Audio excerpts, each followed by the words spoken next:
Bonsoir à tous et bienvenue dans ce nouvel épisode du Aka Show. Je suis Alice Cara, auteure, master coach et conférencière professionnelle et je suis ravie de vous retrouver ce soir pour ce second épisode de la saison 3 du Aka Show, l'émission qui vous raconte des histoires. Le nouveau concept de cette saison est simple, nous allons, mes chroniqueurs et moi, vous raconter des histoires autour d'un thème choisi par moi chaque mois. L'idée étant de vous inspirer, de vous surprendre, de vous faire rire, de vous détendre et pourquoi pas, de vous aider à aller mieux. Le thème de ce soir, c'est l'espoir. En 2020, on en a tous vraiment chié des bulles et je crois que nous avons tous cruellement manqué justement d'espoir. Nous avons basculé dans l'incertitude la plus totale, ragé, enragé, gueulé à l'absurdité des événements, de certaines réactions et j'avoue que même moi, qui suis pourtant experte de la chelouitude humaine, j'ai parfois un peu été complètement hallucinée de l'enchaînement des conneries qui ont été débitées chaque seconde partout et par tout le monde, y compris moi. C'est pour ça que j'ai choisi ce thème de l'espoir. Comment arriver à trouver de l'espoir quand rien ne va? Comment survivre à la morosité ambiante? Nous avons tous relevé le challenge. Challenge accepted. Le mois dernier, j'ai offert à la première personne qui trouvait en commentaire le mot mystère, celui que les chroniqueurs vont prononcer tout à l'heure dans chacune de leurs chroniques, un programme Buddy Body. Et c'est Néo Valtine qui a gagné sur Facebook. Bravo à toi! Ce mois-ci, rebelote, le premier qui trouve le mot mystère gagne un programme complet du Buddy Body d'une valeur de 297 €. C'est d'ailleurs grâce aux ventes de ce programme que nous avons la possibilité de diffuser ce soir, le Buddy Body étant le sponsor de cette émission. Mais c'est quoi le programme Buddy Body? Eh bien, c'est un programme en ligne de 12 semaines qui permet de faire la paix avec son corps et de se causer meilleur en se regardant dans le miroir différemment et peut-être en arrivant à aimer ce qu'on y voit. C'est pas de la magie, c'est de la psychologie et de la PNL. Mais trêve de blabla, c'est l'heure de l'histoire, mes petits chats. J'adore ces effets spéciaux, sans déconner, j'adore. Je sais, je me prends pour Joséphine Ange Gardien. Parce que je le vaux bien. Alors, c'est l'histoire d'une meuf qui avait beaucoup d'espoir quand elle était toute petite, et puis un jour, à force d'être déçue, elle l'a perdu. Putain, mais pourquoi j'ai été choisir ce thème de l'espoir, moi, sans déconner? C'est de la merde. Bref, tout au long de ma vie, à chaque fois que j'ai eu de l'espoir, je vous jure, j'ai été déçue d'une façon ou d'une autre. Par exemple, j'ai voulu créer une école des arts de la scène, j'ai mis beaucoup d'espoir dedans, et paf, crise de 2008, j'apprends le jour de mon anniversaire que la banque ne m'accorde plus le prêt, parce qu'il n'y a plus de thunes dans les caisses. Préférez se prêter entre eux. J'ai aussi passé des castings, j'ai mis beaucoup d'espoir et je me suis fait recaler. Vous savez pour quelle raison? Eh bien parce que je chantais trop bien, paraît-il. What the fuck? On me propose un jour un énorme contrat pour animer une émission hebdomadaire sur une grande chaîne de télévision nationale. 2 jours avant, la chaîne se fait racheter et décide de changer sa ligne éditoriale. Mon émission passe à la trappe. En début 2020, je trouve un super boulot qui semblait être génial, mais le patron s'est avéré être un manager tout pourri qui m'a fait plein de promesses et n'en a tenu aucune. Génial! Sans compter que j'ai voulu me lancer dans une carrière de conférencière professionnelle en entreprise, et je vous le donne en mille, pam! Covid, j'ai foutu toutes mes billes là-dedans, je bosse pendant des mois et pof, il n'y a plus du tout de conférences. Voilà, j'ai perdu tous mes contrats.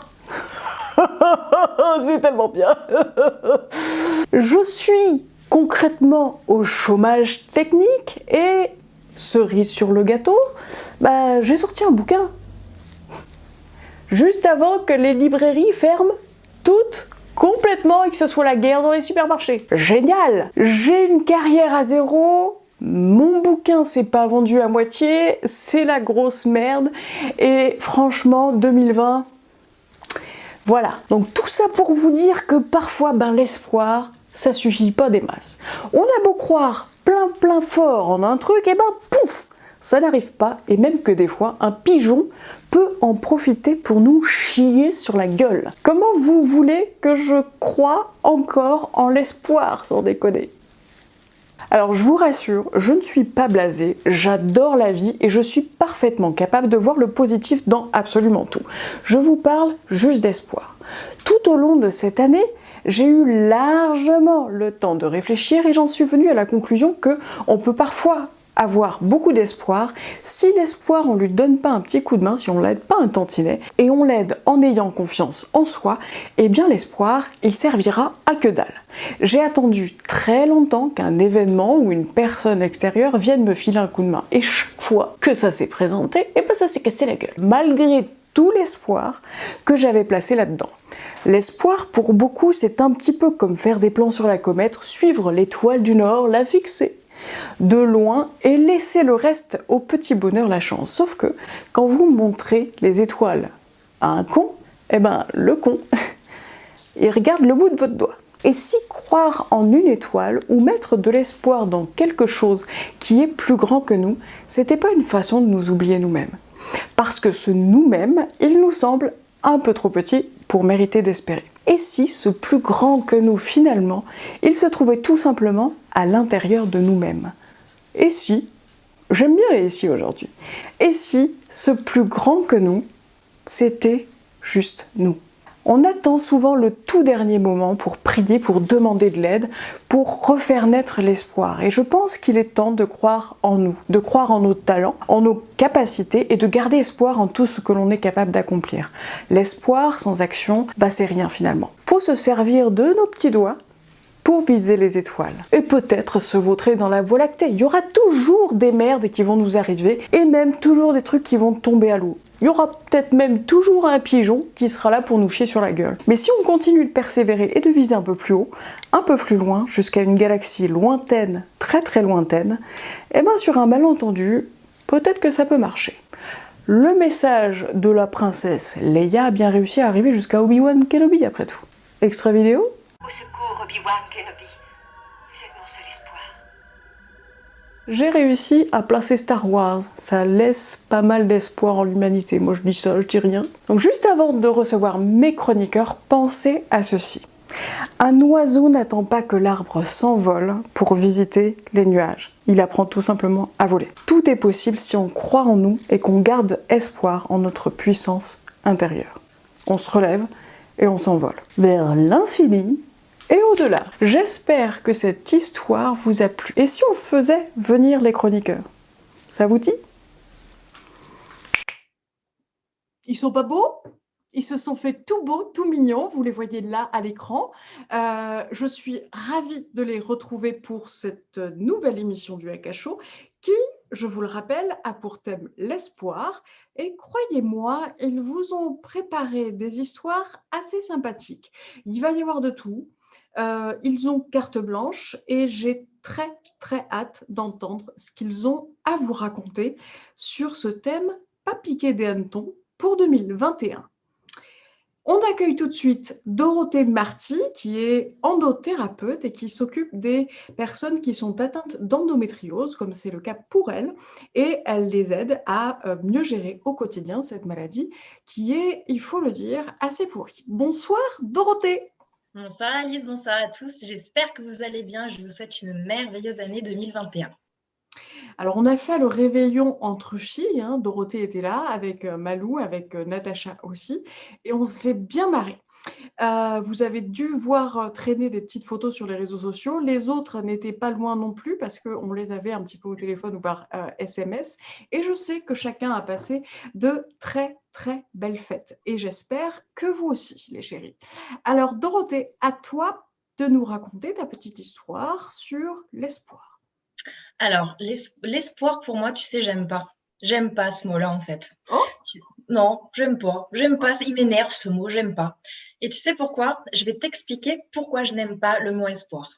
Ça remonte dans mon enfance. Quand j'étais petite, eh bien, il y a une personne que j'aimais fort, mais que j'aimais très très fort. Il est parti du jour au lendemain à l'âge de 3-4 ans. Et de l'âge de mes 3-4 ans jusqu'à 7 ans, tous les jours, j'avais espoir qu'il vienne. Il est pas venu. Et puis, dans ma famille, on adore allumer les bougies. C'est vraiment un truc, on kiffe. Voilà, derrière, vous voyez, enfin, de ce côté, pardon, on voit les bougies. On adore ça dans notre famille. Et là, Eh bien, un jour, j'étais petite et mon regard s'est perdu dans une flamme d'une bougie. Et la couleur était plus bleutée. Et pour moi, ça ressemblait plus au désespoir qu'à l'espoir. Et un jour, quelques jours après, on me dit, tu sais, la personne que tu attendais tant, elle est revenue. Forcément, du désespoir, je suis passée à l'espoir, au bonheur. C'était le meilleur jour de ma vie. Et puis, à un moment donné, bah, j'ai grandi. Il y a eu des séparations, des déceptions, la maladie. Donc forcément, l'espoir, bah, c'est passé encore au désespoir. Bah, pour le Mm. coup, c'est pas très gai, hein, comme dit comme ça. Mais je vous rassure, hein, ne vous inquiétez pas, ça va arriver le moment fatidique du positif. Et puis, En même encore, temps, je pense que c'est arrivé à absolument tous les spectateurs qui nous regardent ce soir. Donc, voilà. Il y a toujours un moment où ça part en cacahuète, mais on attend la suite. alors, la suite est celle-ci. Donc, une fois encore, après une énième déception, j'allume ma bougie. Mais là, bizarrement, au lieu de voir ce côté bleuté, c'était plutôt une couleur rouge, un peu chaude, enrobante, douce. Alors, malgré le fait que je sois dans un état pitoyable, et ben là, j'étais plutôt gaie. C'était plus, enfin gaie. Je m'entends, hein, j'étais pas heureuse, hein, mais j'étais plutôt, c'était chaud à l'intérieur de mon cœur. On va dire ça comme ça. Et j'ai eu C'est un. bien de préciser à l'intérieur de ton cœur. Hein. Ah oui, Je ne pardon. m'enlève Alors, pas. Je ne oui, m'enlève pas. alors, faut prendre Je ça fais dans le son travail de contexte. Julien Hein. Moreau ce soir. Hein, voilà. C'est bizarre, il a rien dit. Qu'est-ce qui se passe? Bon. Il Non, me- mais j'attends la chute, en fait. Tu sais, je vais donner du crédit à ton histoire. Peut-être qu'à un moment, elle va être intéressante, c'est tout. Ouais, alors là, il m'énerve quand il fait des trucs comme ça. Mais bon, c'est pas grave, je l'aime bien, je ne vais point relever. Voilà. il a Bref, droit d'être méchant pour de faux. oui, voilà, on sait que c'est pour de faux. Et donc, ce que je disais, c'est que même si j'étais pas forcément bien dans mon cœur et dans ma tête, je me suis rendu compte de quelque chose. C'est que j'ai allumé cette bougie et j'ai vu les couleurs qui s'y en dégageaient. Et en fait, ça fait tilt parce que je me suis dit qu'on a tous cette flamme à l'intérieur de l'espoir. Et j'ai pris ce briquet et j'ai allumé cette flamme de l'espoir. Alors parfois, on a tous ce côté de pouvoir le faire. Alors parfois, on ne le fait pas parce que c'est difficile, on en a marre, on est fatigué, on a envie de prendre nos clics et nos claques et de partir à Poudlard. Bon, malheureusement, il n'existe pas ce lieu-là, mais on en a envie. Et là, en fait, je me suis dit, t'as pris le feu, c'est parfait. Bah voilà, tu peux allumer ta petite bougie, c'est parfait. Effets spéciaux. Hein. J'adore. Franchement, c'est magnifique. Et donc, je me suis dit que j'ai mon briquet. J'allume ma flamme de l'espoir, même si c'est compliqué. On a tous cette possibilité à l'intérieur de nous d'allumer notre flamme de l'espoir, même si c'est compliqué, même si c'est pas simple, on peut le faire. Et c'est juste magnifique de pouvoir prendre conscience de ça, en fait. C'est beau, hein, on voit les chroniqueurs, ils ont tous, en fait, leur petit briquet, c'est magnifique, j'adore.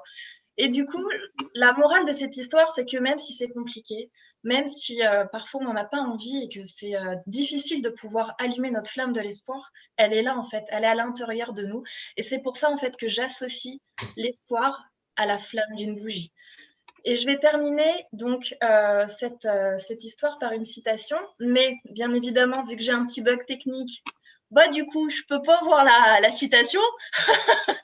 Je te mets la cheminée du Akacho pour meubler. Vas-y. Oh, c'est trop beau. En vous remerciant, eh bien, écoutez, bah, ça ne veut pas. Donc, bah, écoutez, ah, ça y est. Enfin, c'est revenu. Voilà. C'est pour une fois. Bon, c'est juste le côté technique, hein, ça arrive. Donc, voici la citation. Quand l'esprit dit abandonne, l'espoir chuchote. Et c'est encore une fois. Et ça revient un petit peu à ce que je disais tout à l'heure. On a la possibilité de rallumer la flamme de l'espoir, mais que parfois, il faut juste avoir un peu plus de courage et de force. Mais l'espoir, il est en nous. Voilà, c'est tout pour moi. Et si t'as pas de briquet, t'es dans la merde. Non, tu sais, comme Tom Hanks, Non, il peut mais trouver le moyen d'allumer du feu sur koh ou tu sais, l'île sur laquelle il était là dans son voilà, faut là. prendre les petits Voilà. bordels, là, les petits machins. Là. On Voilà. peut le faire, tu vois. Tu prends du silex, ton string, je sais pas, tu fous le feu et puis ça passe. Non, mais voilà.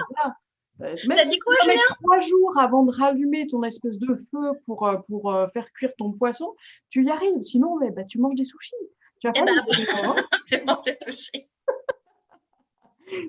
Attention, Julien Moreau, hein, je peux te cramer si je veux. Hein.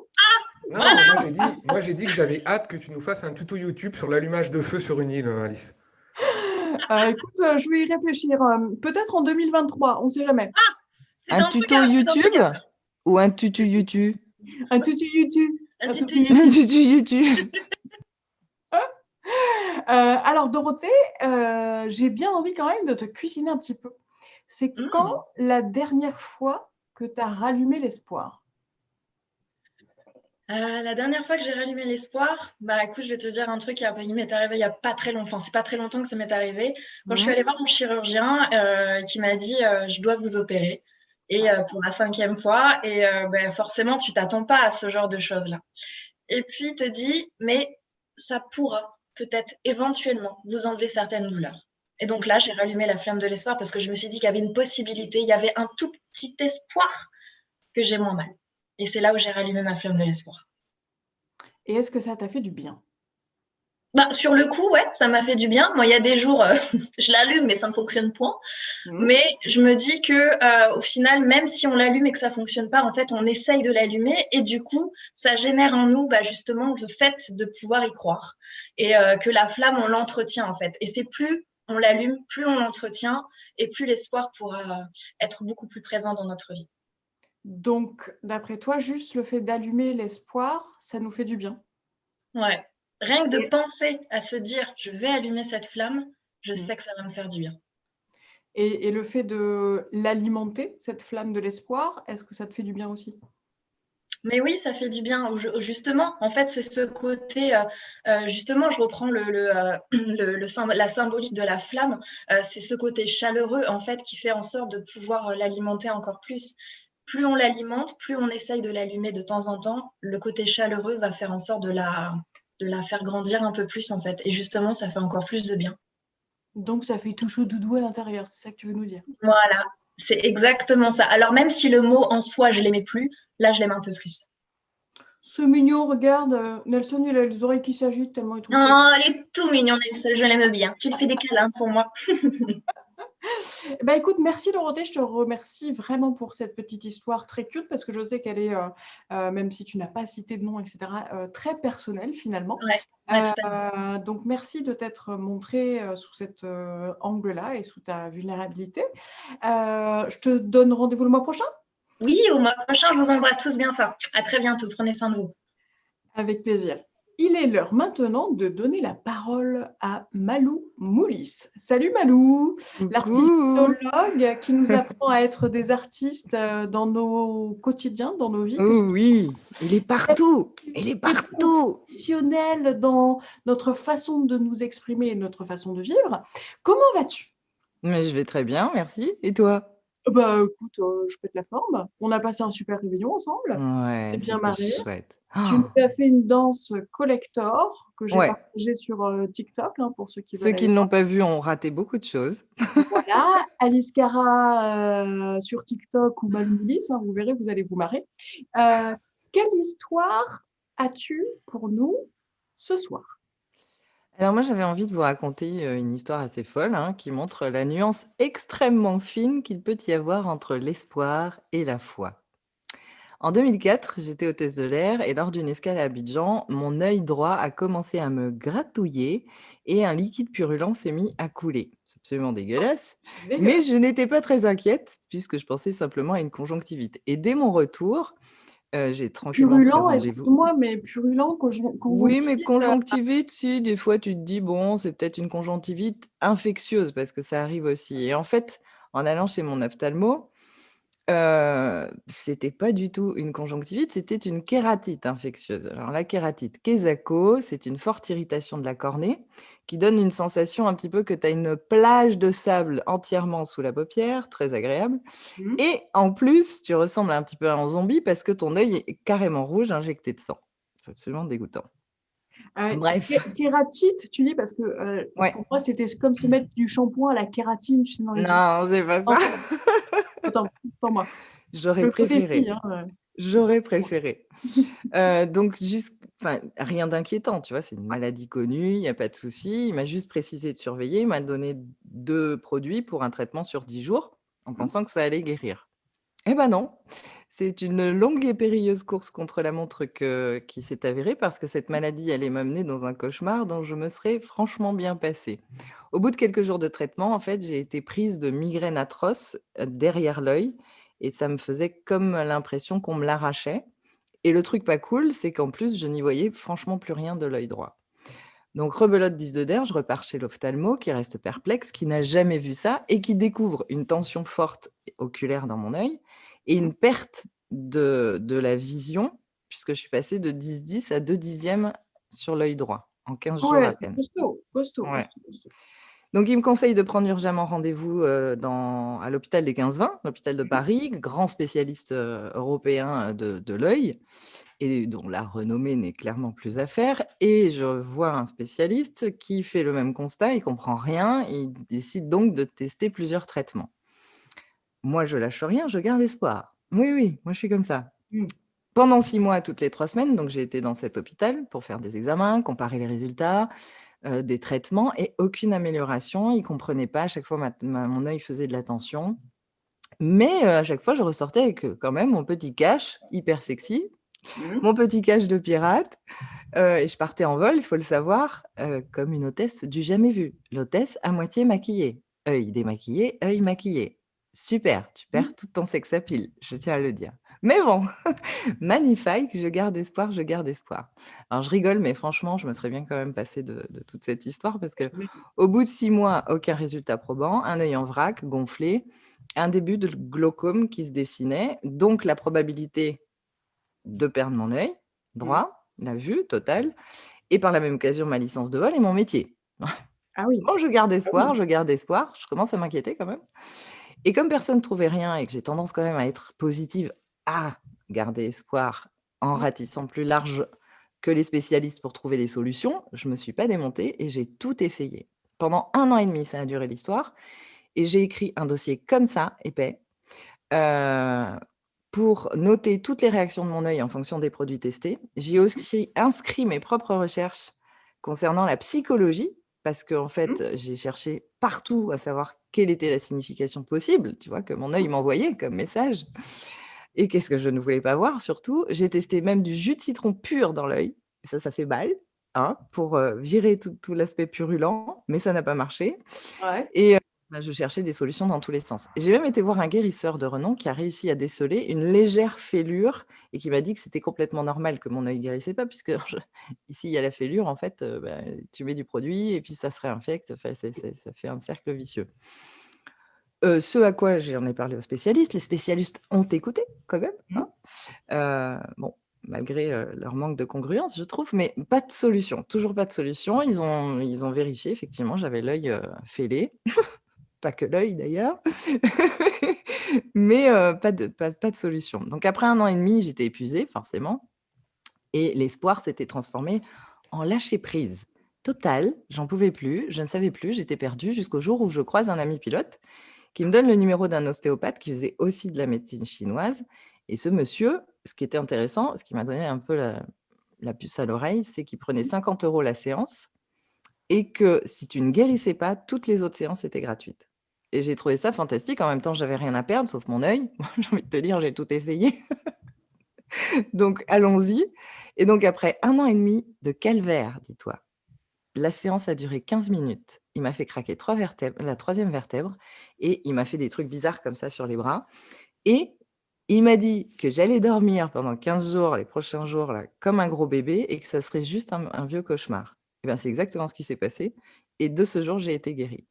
Et ce qui est fou dans cette expérience, c'est que j'ai passé mon temps à avoir de l'espoir, tu vois, et à pas lâcher, à essayer de trouver des solutions, donc en étant assez contrôlante finalement. Et que c'est au moment où je relâche que j'ai eu la sensation que tout se mettait en œuvre pour m'aiguiller vers une guérison un peu différente. Mais en tout cas, voilà. Et c'est toute la différence entre l'espoir et la foi. Parce qu'en fait, l'espoir, c'est quelque part, on garde le contrôle sur les choses. On a souvent une attente avec l'espoir, alors que la foi, c'est quelque chose qui est plus quand même dans le lâcher-prise. Donc c'est hyper intéressant. Enfin, je me serais bien épargné cette histoire pour en faire l'expérience, mais ceci dit, Galéré pendant 1 an et demi, tu vas me dire, ouais. bon, Juliette est aveugle de naissance, hein, donc du coup, bon, elle n'a pas galéré autant. Oui, Mais je la voyais acquiescer quand je disais que je perdais, glaucome, machin, ça lui parlait fortement. Ouais. Juliette, évite, ne te mets pas de citron dans l'œil, hein. Ça ne fera rien du tout, d'accord? Non, je vais pas essayer le citron dans l'œil, je vais pas le faire. Par contre, c'est vrai que quand Malou parle d'une plage de sable entière dans l'œil, je connais, je me suis reconnue énormément là-dedans parce que quand j'ai ne serait-ce qu'une simple petite poussière dans l'œil, eh ben, ça a des risques de s'infecter et c'est exactement la sensation qu'on ressent à ce moment-là. Donc, je compatis, Malou. J'ai eu mal Ah, pour toi. t'es mignonne, je te remercie. Ah bah, Je tu te vois, remercie. merci de la précision, Juliette, parce que je ne savais pas que ça pouvait te faire ça. Donc c'est très instructif. Ouais, mais du coup, moi, tu vois, c'était ponctuel. Toi, si c'est assez souvent, c'est pas super, parce que c'est vraiment très désagréable, quoi. Ouais, c'est Ça, pas facile. ça rend fou, ouais, un peu. Ouais. Et du coup, Malou, tu te situes toi plus dans le côté avoir de la foi ou avoir de l'espoir? Moi, je suis quelqu'un, j'ai beaucoup de foi. Et je peux te dire que qu'est-ce que je l'ai éprouvé au cours de ma vie, hein. Ah C'est bah pas ça, pour on rien que a j'ai vu écrit lors un de livre. certaines tournées à boire, hein. Ça, t'as du foie, hein. Ah oui, j'ai du foie aussi, ouais. Mais il va bien, mon foie. Il va bien. Non, non, j'ai plus de foi que d'espoir. Ouais. Et est-ce que tu peux nous redire un petit peu la différence que tu fais, la distinction que tu fais toi En entre... fait, souvent, et c'est ce que j'ai observé même après dans mes expériences d'après, souvent j'ai observé quand même que dans l'espoir, on a tendance à y mettre de l'attente derrière, un Mhm. résultat, quelque chose, tu vois? Alors que dans la foi, il y a aucune attente, il y a juste une confiance profonde en quelque chose qui va bien se passer. Tu vois ce que je veux dire? Ouais. Voilà. Et Aucun je doute, trouve que tu veux dire? et je trouve que ça se ressemble, mais en même temps, il y a quand même une nuance quand même qui est pas mal. Tu veux dire que dans la foi, il y a aucun doute? Ouais, exactement. Dans la foi, il y a aucun doute. Et est-ce que, parce que pour moi, doute égale incertitude, tu Mmh. vois? Donc pour toi, la foi, c'est de la certitude, Non, automatiquement? non, parce que pour moi, la foi, c'est la confiance totale au fait que ça va bien se passer. Alors que la certitude, ce qui est un peu différent, la certitude pour moi, c'est quelque chose où tu t'appuies sur ce résultat justement que je te disais Mmh. sur l'espoir. La certitude, elle est vraiment fixée sur quelque chose qui est dans la forme, en fait, de Mmh. la chose, tu vois? Dont on est sûr.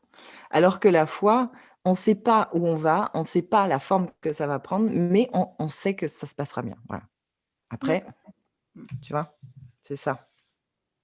Et du coup, parce qu'il y a quelqu'un que j'aime beaucoup, tu sais, qui s'appelle Brené Brown, hein, je j'arrive pas à parler pendant l'émission, mais elle dit un truc qui est non, c'est même pas Brené Brown, je crois que c'est Daniel Laporte, qui dit qu'en fait, foi sans incertitude égale extrémisme. Qu'est-ce que tu en penses?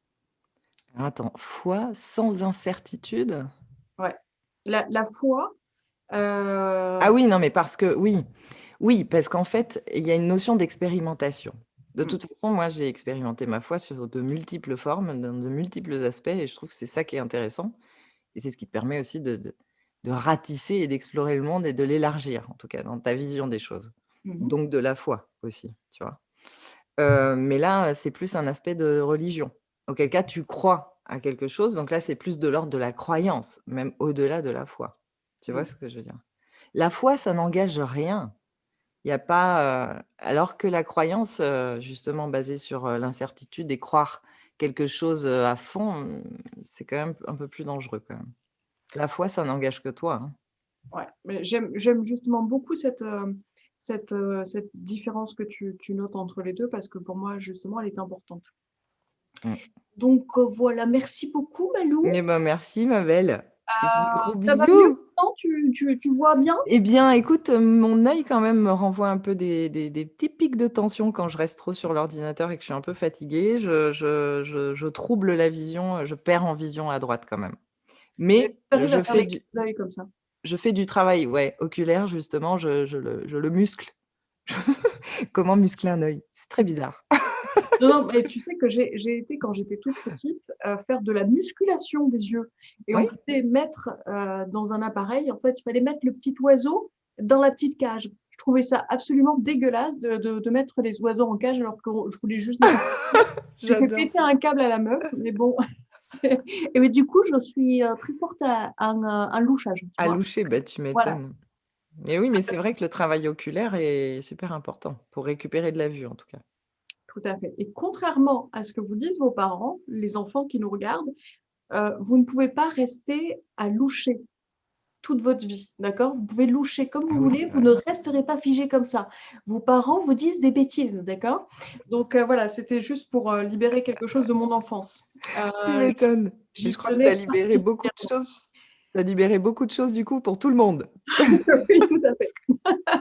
Et le Père Noël existe, d'accord? Voilà, je n'irai pas plus loin. Bon, Euh, Merci beaucoup, Malou. On se voit le ben, prochain. oui, merci à vous. Des bisous aux téléspectateurs. C'est cool. Alice, Bye bye. Alice, Oui.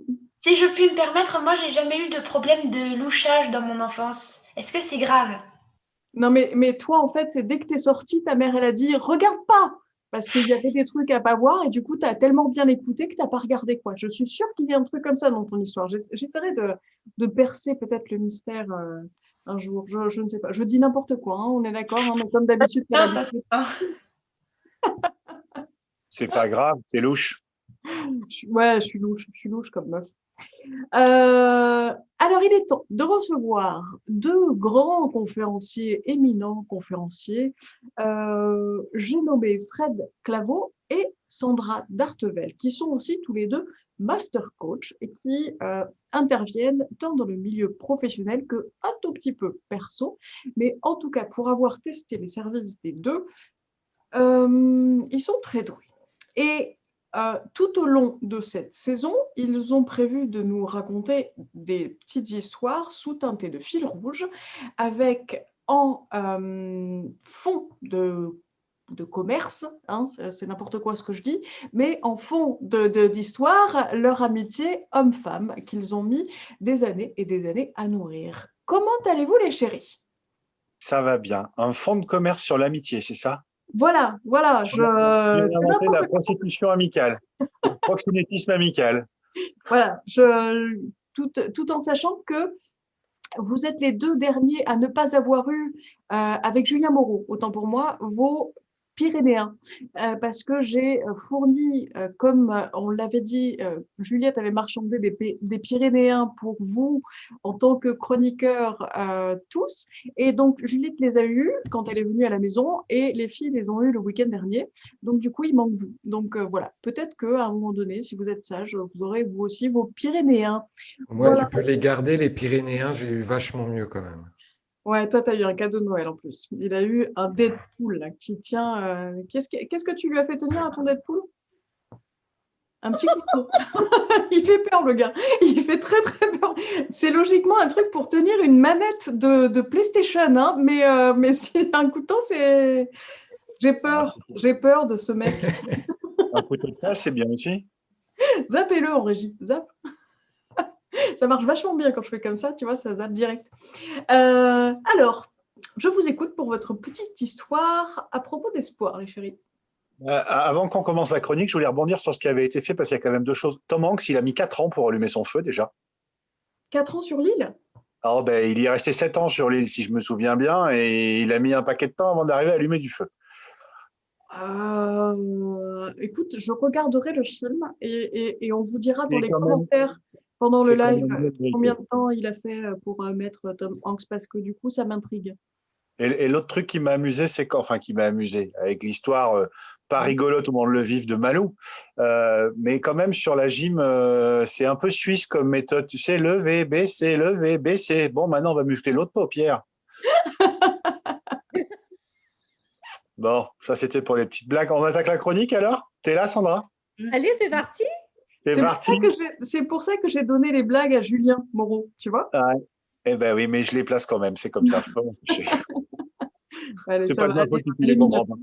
Elle est mignonne. La dernière fois, avec Sandra, on a évoqué, on vous a fait un petit teasing sur un clash qui s'était passé entre elle et moi. Ça faisait assez peu de temps qu'on se connaissait.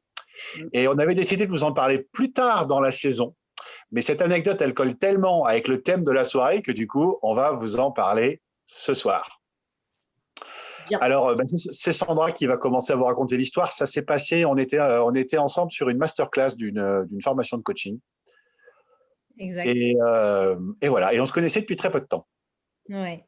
Oui, on s'est dit que vraiment pour amener l'espoir, je pense qu'il n'y avait pas mieux, parce que je disais à Fred, c'est fou quand même, tu as gardé pendant de très longs mois l'espoir que, je sais pas, que j'entende les choses, que je vois les choses différemment. Alors, je vous raconte un peu, je vous remets dans le contexte de l'histoire. Voilà. On arrive en masterclass, donc on était en formation de coaching tous les deux. Comme on vous avait dit la fois dernière, en fait, moi, on m'avait beaucoup parlé de Fred. On m'avait dit, c'est sûr que tu vas t'entendre avec lui. Et Fred m'avait déjà vu sur des réseaux sociaux. Et donc, on avait hâte de se rencontrer. Et c'est vrai que la rencontre a été génialissime parce qu'une grande complicité de suite. Et lors de cette masterclass, l'organisatrice de la masterclass réunit toutes les filles.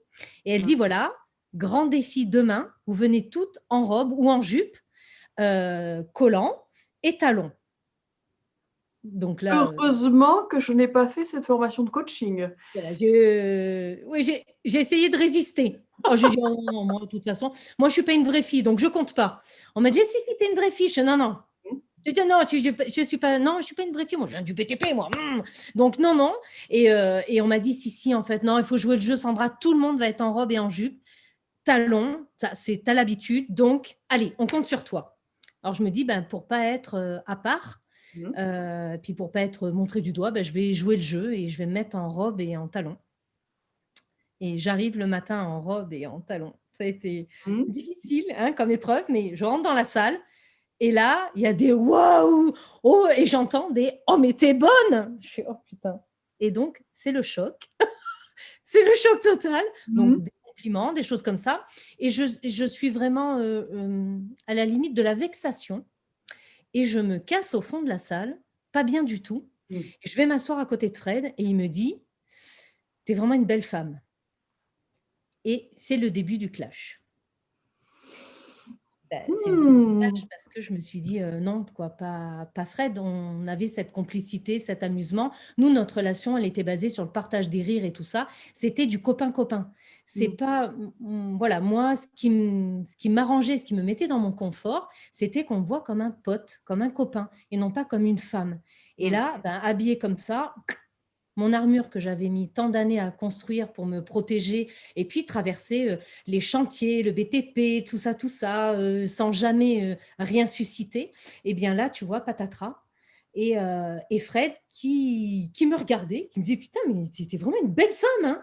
Je me dis, putain, mais il faut vraiment qu'il s'arrête. Il faut vraiment qu'il s'arrête. Et il voit que mon visage commence à changer.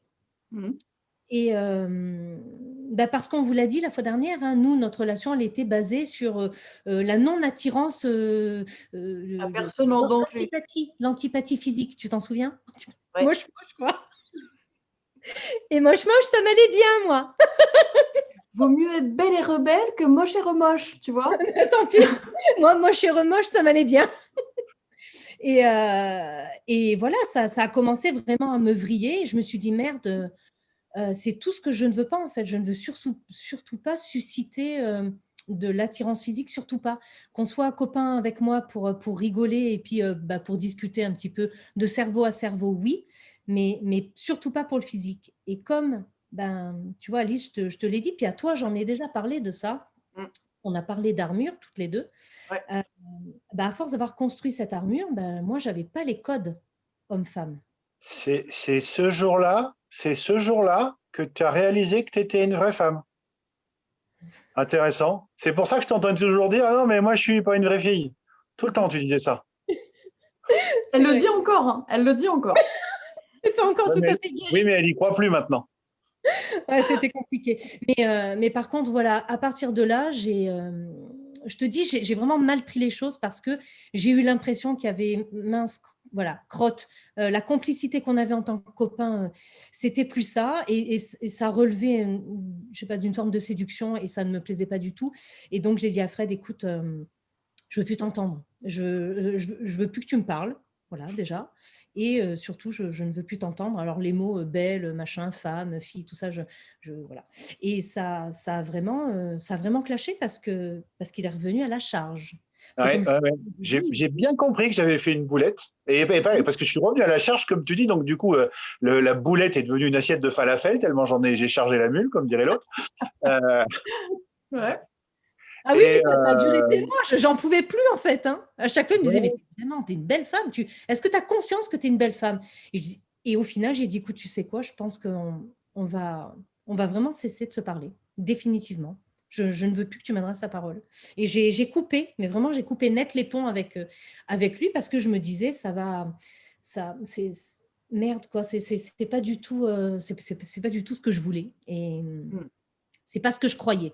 Donc, j'ai cru, voilà, j'ai mal interprété. En tout cas, j'ai interprété les choses comme ça. Encore une fois, parce que je possédais pas les codes homme-femme. Et pour en avoir discuté avec d'autres femmes, je sais que je ne suis pas la seule dans ce cas. Quand on a été très longtemps en couple, on ne possède plus forcément les codes de drague, de choses comme ça. On sait Oui, pas. en même temps, Surtout que c'était pas de la drague. Ah ouais. ouais. Tu sais, c'est vraiment, j'ai l'impression que tu as interprété ça comme un mec, justement. Parce que si on dit à un mec t'es beau, il va automatiquement croire qu'on le drague, alors que c'est pas vrai.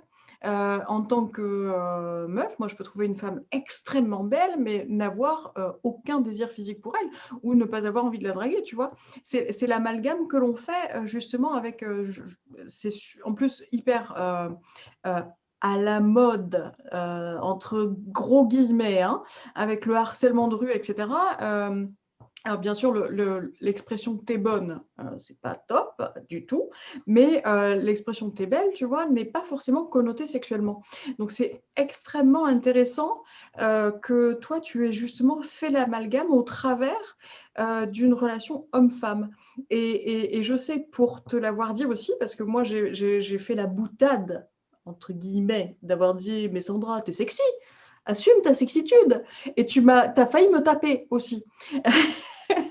Donc j'ai compris ma douleur, mais il n'en restait pas moins que tu es sexy, mais que je suis maquée et qu'on s'en fout, tu vois. Donc c'est pour ça. Mais ce qui m'interpelle là, c'est il est où l'espoir en fait dans votre histoire? Eh ben, c'est que j'ai été persévérant parce qu'elle voulait plus me parler, mais un mois après, masterclass, suite de la formation. Et donc, je suis revenu à la charge. Et en fait, il y a un moment où je lui ai dit une phrase que visiblement elle avait jamais envisagée comme ça et qui était pourtant très claire dans mon esprit. C'est pas parce qu'un garçon te dit que t'es belle qu'il a envie de coucher avec toi. Et j'ai vu son visage réévoluer dans l'autre sens. J'ai compris que j'avais enfin trouvé la phrase. Tu vois, et j'ai pas lâché. Je lui ai foutu la paix le temps qu'elle a voulu, mais quand on s'est recroisés, je suis revenu à la charge pour lui expliquer, parce que c'était quand même trop con, merde. Tu Mais vois, depuis, c'est et vrai cette phrase-là, tu vois, je pense que c'est un des plus beaux recadrages de ma vie encore, ouais, de c'est ma vie vrai. de coach. Ouais, la relation a basculé parce qu'il m'a voilà, il m'a réconforté sur ce plan et il m'a dit mais non, en fait, on est vraiment potes, Sandra. Il y a pas de. C'est clair, mes intentions, elles sont claires. Les tiennes, elles sont claires aussi. Et donc, en fait, comme on expliquait la fois dernière, c'est super important quand on perçoit comme ça des choses, d'en donner l'explication. Moi, je pense que j'avais vraiment besoin d'entendre clairement les intentions de Fred. Et depuis, et c'est vrai que du coup, je suis beaucoup plus libérée. Depuis, le féminin est venu prendre sa juste place dans la relation homme-femme amicale que nous avons et plus éteint, plus mis de côté pour être le bon pote, le bon copain avec qui on se marre, avec qui. C'est toujours resté comme ça avec Fred, mais le féminin a pris sa place. Voilà, le féminin qui était caché derrière l'armure et que j'avais jamais, voilà, jamais révélé. Enfin, je Tu pensais sais, l'avoir jamais révélé. en préparant cette chronique, on a beaucoup reparlé de ce moment-là. Mm. Et du coup, il y a des mots qui sont arrivés un peu différemment. Et tout à l'heure, Malou a dit un truc et ça m'a parlé, en fait, parce que l'attitude que j'ai eue était une attitude sur laquelle on a calé le mot espoir, c'est le thème de la soirée. Mais je me retrouve beaucoup plus dans le terme de foi. J'avais aucun doute sur. Déjà, j'étais au clair avec ce que j'avais dit. Quand Sandra l'a raconté, en fait, c'est vrai qu'elle a entendu des réflexions qui n'étaient pas forcément, bon, je vais dire maladroites. Je pense pas que la personne était de mauvaise intention, mais c'était assez maladroit. Et moi, je la vois, tu sais, avec cette façon, des fois, qu'elle a de te dire, elle le fait moins maintenant. Mais à une époque où, avec ses mains, tu sais, elle montrait le corps comme ça, puis elle disait, mais qui c'est qui voudrait de ça? Et puis c'est là que je lui dis, non, mais tu rigoles ou quoi? T'as vu comment t'es là? Et ouais, là, ça a été le début du drame. Mais en fait, oh là, quel moment. Mais en fait, ouais, c'était plus une forme de foi, c'est-à-dire que j'avais aucun doute sur le fait que les choses allaient s'arranger et que de toute façon, tu sais, les quiproquos, les malentendus, c'est un peu comme les mensonges, ça prend l'ascenseur, mais les bonnes intentions et la vérité, elle prend l'escalier, mais elle finit toujours par arriver. C'est bien, tu me piques mes citations préférées. Bien, C'est bien. marrant, comme chaque fois qu'on dit qu'on a une citation intéressante, on dit qu'on te la pique. C'est fou, ça. C'est dingue, hein. Faudrait que tu consultes. Non, mais quand c'est bien, tu as le droit de les dire, je t'en prie. Mais Puis en même temps, comme c'est pas souvent, vas-y, dis-en quelques-unes, quoi. zappe-moi ce Moreau. Zappe-moi ce Moreau.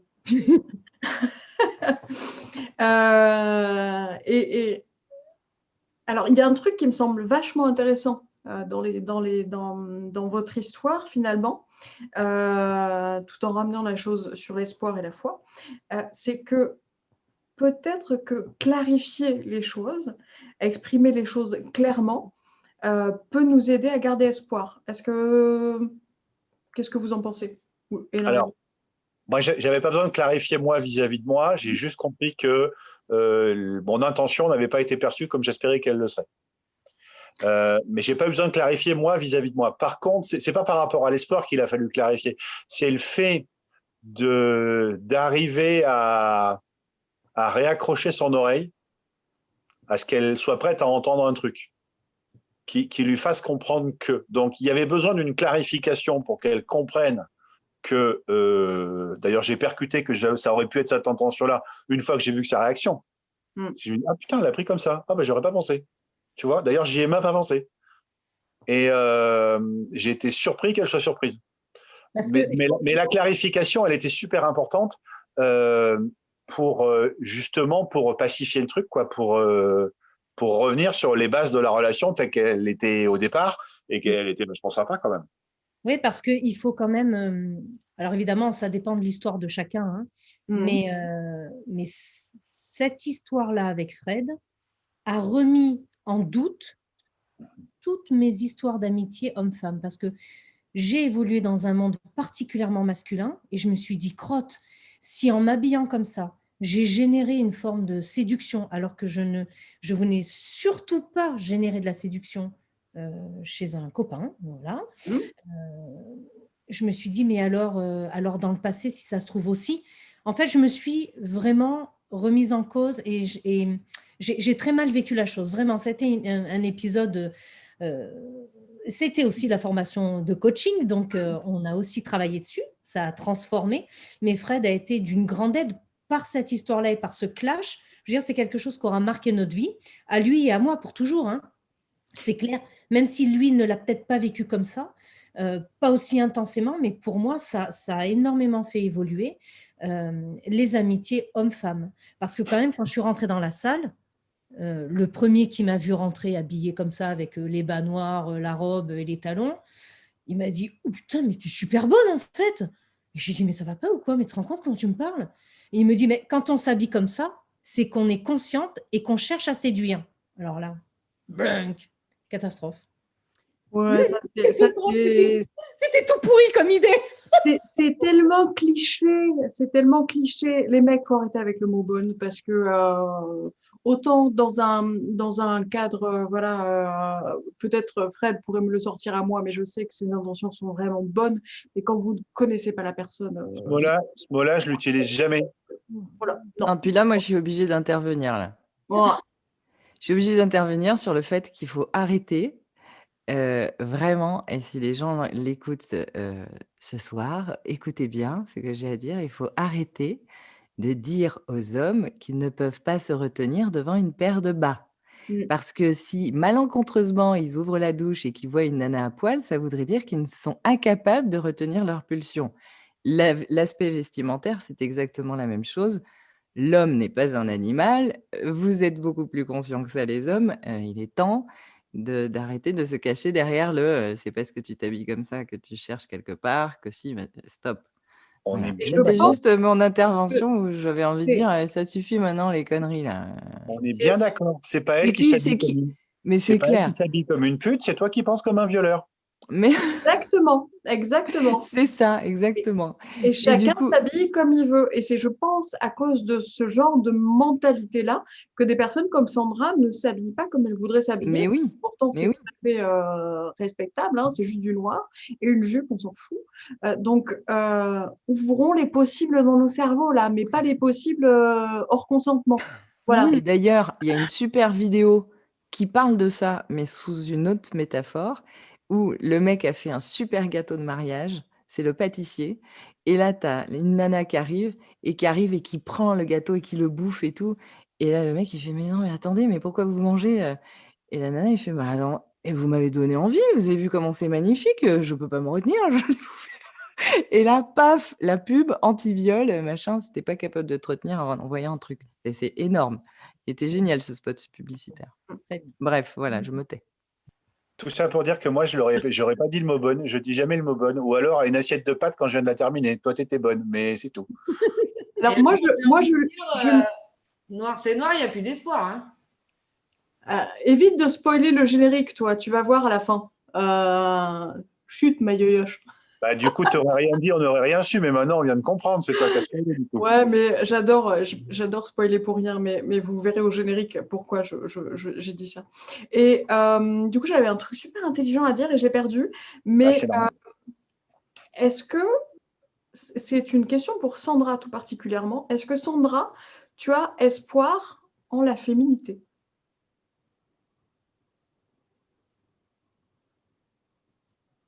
Alors, pas en la féminité, Mhm.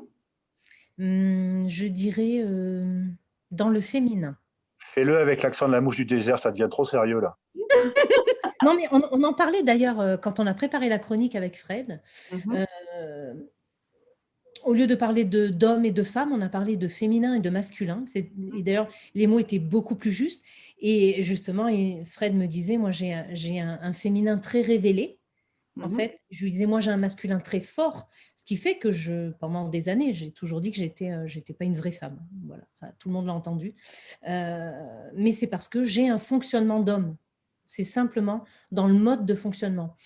Mais cette histoire, avec les années qui sont passées, parce qu'il y a quand même presque 4 ans aujourd'hui, cette histoire m'a permis de mettre des mots, en effet, peut-être un petit peu plus justes sur ma féminité ou mon féminin. Et je te dis, les choses se sont rééquilibrées depuis cette histoire. Vraiment, hein. C'est pour ça qu'on voulait vous en parler, parce que c'est hyper fort. Moi, je l'ai vécu de façon très puissante, mais je pense que je ne suis pas la seule. Je discute avec beaucoup de femmes qui ont un masculin très révélé, très fort, et je pense que mettre un peu d'équilibre dans le féminin et le masculin en soi, voilà, c'est propre à chaque être humain, et ça va dans le sens de l'équilibre de l'être humain à part entière. Moi, au-delà de cette histoire, ce que je vois ce que je dessine, ce que mon cerveau fait comme lien entre les lignes, c'est que c'est un fabuleux message d'espoir pour le féminin, justement. Ouais. Parce qu'on peut être femme, peu importe de la manière dont on a envie d'être femme. Il y a des femmes très masculines, il y a des femmes très féminines, il y a des personnes qui sont très androgynes, il y a des transgenres, il y a des pas de genre du tout, il y a de tout aujourd'hui, et c'est OK. En fait, on peut tous s'exprimer avec énormément d'espoir, en racontant justement nos histoires, ce que l'on a envie d'être profondément, ou ce que l'on est en fait. Donc c'est ça que je ressors, moi, de l'histoire que vous nous avez racontée, au-delà de la grande espérance de Fred et de sa foi en votre amitié, c'est que vraiment la féminité, elle peut s'exprimer exactement comme on a envie, et peu importe ce que vont penser les autres en fait. Et ça, c'est un fabuleux message d'espoir pour l'humanité. En tout cas, je le crois profondément. On peut être des meufs comme on veut. Voilà. Et petit message pour nos amis québécois. En France, le mot bonne, effectivement, a une connotation plutôt négative, surtout quand on s'adresse à des femmes en leur disant « ouais, t'es bonne » dans la rue. Mais c'est vrai que quand je prends l'accent québécois, il m'arrive très régulièrement de dire que tu es bonne.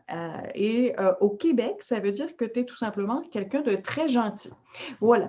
Donc, pour nos amis québécois, et je me casse la figure, je vous fais un gros, gros bec de France. On vous aime, le plus gros choudoudou de la terre. Voilà. Merci Fred et Sandra. Ça a duré un petit peu plus longtemps que prévu, mais c'était intéressant ce message-là. Vous êtes mignons tout plein et arrêtez de vous engueuler, sinon je vous tape. On aurait dit Julie Snyder à l'écran, là, à l'instant. Ouais.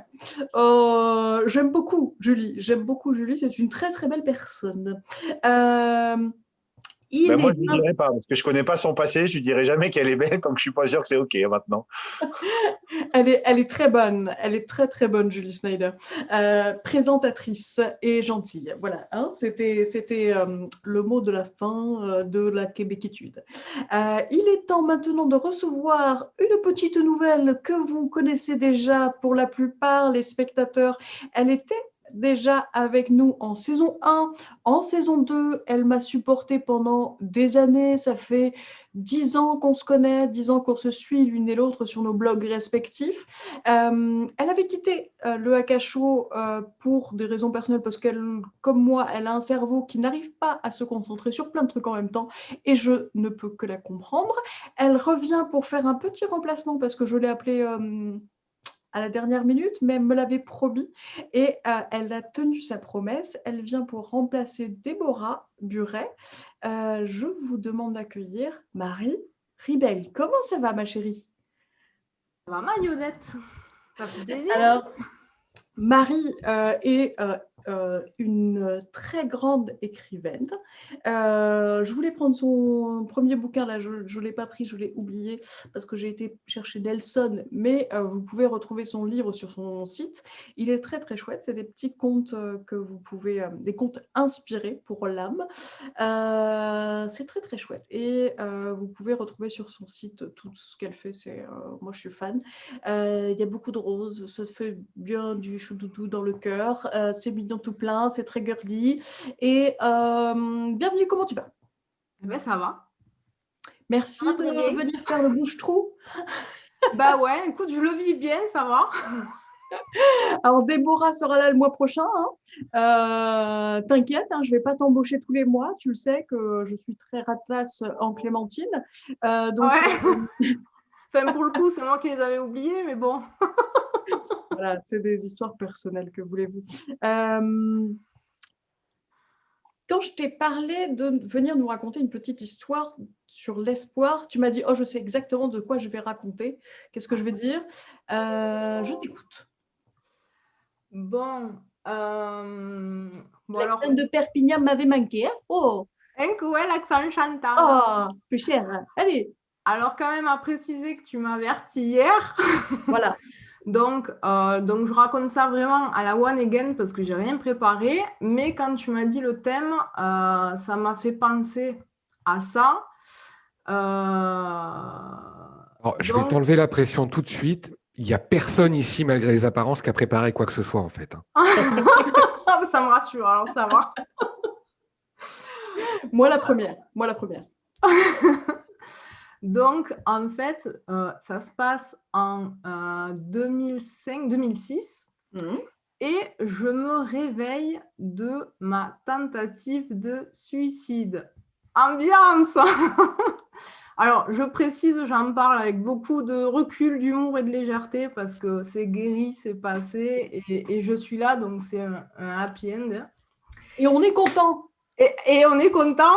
Laisse-la finir son histoire pour parler pour tout le monde. Parce que... Mais je me suis dit, autant raconter, alors pas la tentative, ça on s'en fout, mais le avant, le après, en termes d'espoir, puisque vu la période un peu merdique qu'on se traîne en ce moment, enfin pour les autres, parce que pour moi ça va à peu près. Ça va, la ramène pas, tu sors, allez. Bah, il en faut bien, hein, écoute.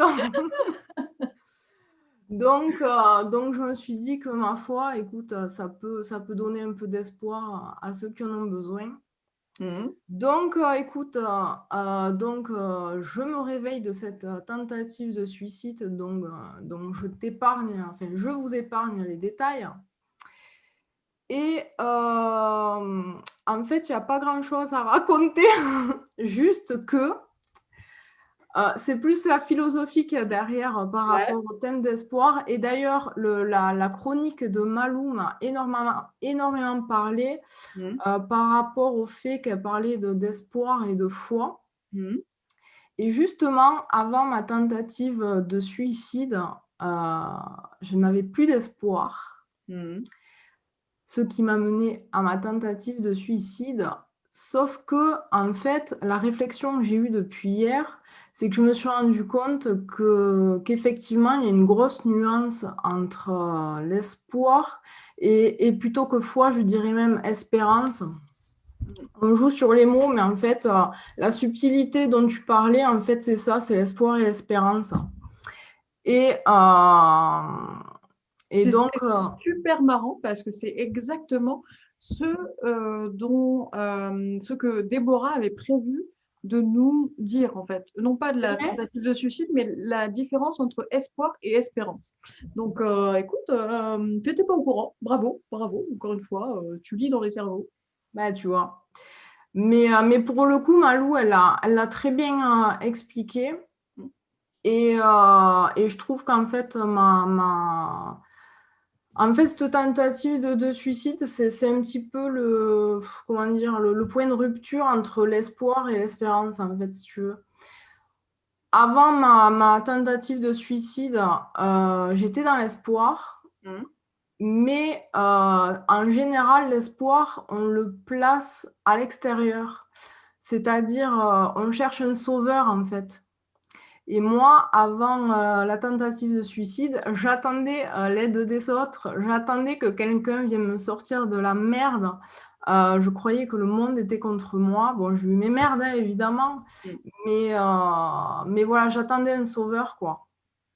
Et forcément, le sauveur ne venant pas, j'ai plus d'espoir, quoi. J'ai tout perdu, ma famille, mes amis, pas de boulot, enfin rien de... Vraiment le bas du bas, enfin je ne raconterai pas ma vie personnelle, mais bon, toi tu le sais, le bas du bas.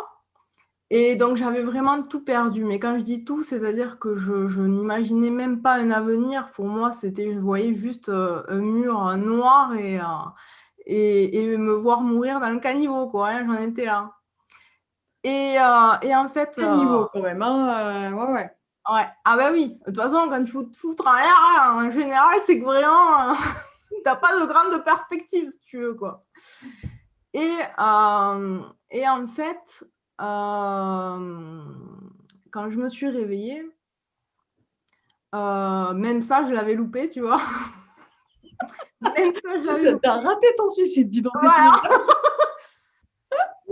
Pour l'anecdote, j'étais quand même bien bourrée parce que autant j'avais pas peur de mourir, mais team chochotte, quoi. Donc je me suis dit, je vais me bourrer la gueule avant histoire de pas avoir mal. Mais heureusement, parce que c'est ça qui m'a sauvée. Donc j'ai mal visé. Mais quand je me suis réveillée, c'est là que j'ai quand même vu le pathétique de la situation. Et je me suis dit, mais putain, là, j'ai vraiment tout perdu. J'ai même foiré mon suicide, quoi. Donc, à partir de là, en fait, ça me laisse une putain de marche, pardon, je vais dire un gros mot, c'est pas grave, de progression, si tu veux, et d'espérance, en fait. C'est à ce moment-là, quand je me suis réveillée, que j'ai compris qu'ayant tout perdu, même l'espoir en un sauveur, vu que j'étais même pas capable de me foutre en l'air, il restait plus qu'une chose, c'est placer l'espoir en moi-même. C'est vraiment con, mais c'est vraiment une prise de conscience que j'ai eue à ce moment-là, à tel point d'ailleurs que j'ai tout rangé, bref. Et le soir même, j'ai pris le Botin, parce qu'à l'époque, voilà, le Botin existait encore, donc c'était il y a 15 ans. Hein. Pour nos spectateurs, le Botin, c'est les pages jaunes, hein, voilà. Avec l'accent, hein. Voilà, avec l'accent chantant. Hein. Et donc, j'ai pris le Botin. Et alors là, oui, il y a eu la foi. je rebondis sur ce qu'a dit Malou, parce que pour moi, la foi, il y a quand même, par contre, c'est là la différence entre la foi et l'espérance. C'est ce dont tu parlais, ce fameux lâcher-prise, je pense que c'est plus de l'espérance, à mon sens, hein. Après, chacun a sa vision. Et tandis que la foi, c'est, je pense, se raccrocher à quelque chose de plus grand, de plus universel, on va dire. Mais du Et coup, là, quelque chose de plus grand ou plus universel, est-ce que pour toi, c'est quelque chose d'extérieur? Parce que tu nous disais tout à l'heure que tu avais non, mis foi en toi, donc à l'intérieur de toi. non, parce que c'est à l'intérieur de moi, c'est à la fois en dehors et en dedans, c'est la vie. Bon, là, ça vire un peu au spirituel, mais ça fait partie de moi. Mais enfin, la foi, pour moi, c'est ça, c'est vraiment la vie avec un grand V, quoi. Tout ce qui nous unit tous, et ce qu'on a à l'intérieur de soi. Qui existe autant à l'extérieur qu'à l'intérieur, le flot de ça. vie, en fait, l'impulsion de vie qui est ça. revenue juste après ta tentative de suicide ratée. C'est ça. Merci de le souligner. Voilà. Non, j'aime bien quand tu rates quelque chose parce qu'après le reste, tu dis que tu rates, mais en fait, tu rates pas vraiment. Donc, voilà. Dit. Ben écoute, c'est une fabuleuse histoire d'espoir. Alors, forcément, quand on parle de suicide, je sais qu'il y a des gens qui y ont pensé, qui l'ont fait aussi chez eux. C'est à ne pas reproduire chez soi, justement. Et quoi qu'il en soit, quoi qu'il se passe dans vos vies, il y a un truc qui est extraordinaire, c'est le coup de bigot à un ami, d'accord? C'est quand vous n'allez pas bien, quand vous avez des pensées négatives, des idées noires, prenez votre téléphone et passez un coup de fil à quelqu'un. Si vous n'avez pas d'amis qui soient en mesure d'accueillir ce que vous avez à déverser, ce que vous avez à exprimer, eh bien, il y a des services qui peuvent le faire aussi, des thérapeutes, etc. Donc, il y a des numéros qui sont facilement trouvables sur Internet. Donc, ne restez surtout pas seul. La honte, parce que souvent c'est la honte qui est responsable de nos envies suicidaires, ne supporte pas d'être exprimée à haute voix. Et quand on parle d'elle à voix haute, eh bien, elle se tarit. Et le plus important, c'est d'aller chercher de l'empathie. Aller chercher quelqu'un qui va pouvoir faire preuve d'empathie pour votre histoire, parce que il n'est pas possible que sur 7 milliards d'individus, personne n'ait vécu la même chose que ce que vous êtes en train d'expérimenter là tout de suite. Donc, ne restez pas seul, trouvez des gens qui sont passés par là et passez-leur un coup de fil. C'est très, très important. Voilà. Marie, je te remercie d'avoir fait le remplacement de Déborah. Tu reviens quand tu veux. Tu sais que forcément, s'il y en a un qui a un agenda qui ne concorde pas avec les enregistrements, je t'appellerai de nouveau. Ça te va? Ça me va. Voilà. Tu reviens quand tu veux en tout cas. Et je sais que nos spectateurs des saisons précédentes ont été ravis de voir ta frimousse. Et moi aussi, parce que ça me donne de l'espoir en l'humanité, vois-tu? Oh, t'es mignonne. Je te fais de gros bisous et à très vite. Il est maintenant l'heure de recevoir la plus vieille de mes chroniqueuses en ancienneté, bien évidemment. Je ne me permettrai pas de dévoiler son âge. J'ai nommé Natacha Karma, que Natacha Cacharide. Cacharide, d'accord. C'est mieux que Cachalot, Cette émission ne ressemble plus à rien à partir du moment Entre où on le reçoit sable dans Yoki. l'œil et le cachalot, on est dans le thème de la mer, en fait.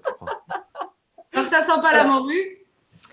Justement, Marie avait un blog qui s'appelait Vie de morue, donc on est en plein dans le thème, tu vois, donc c'est nickel, c'est nickel.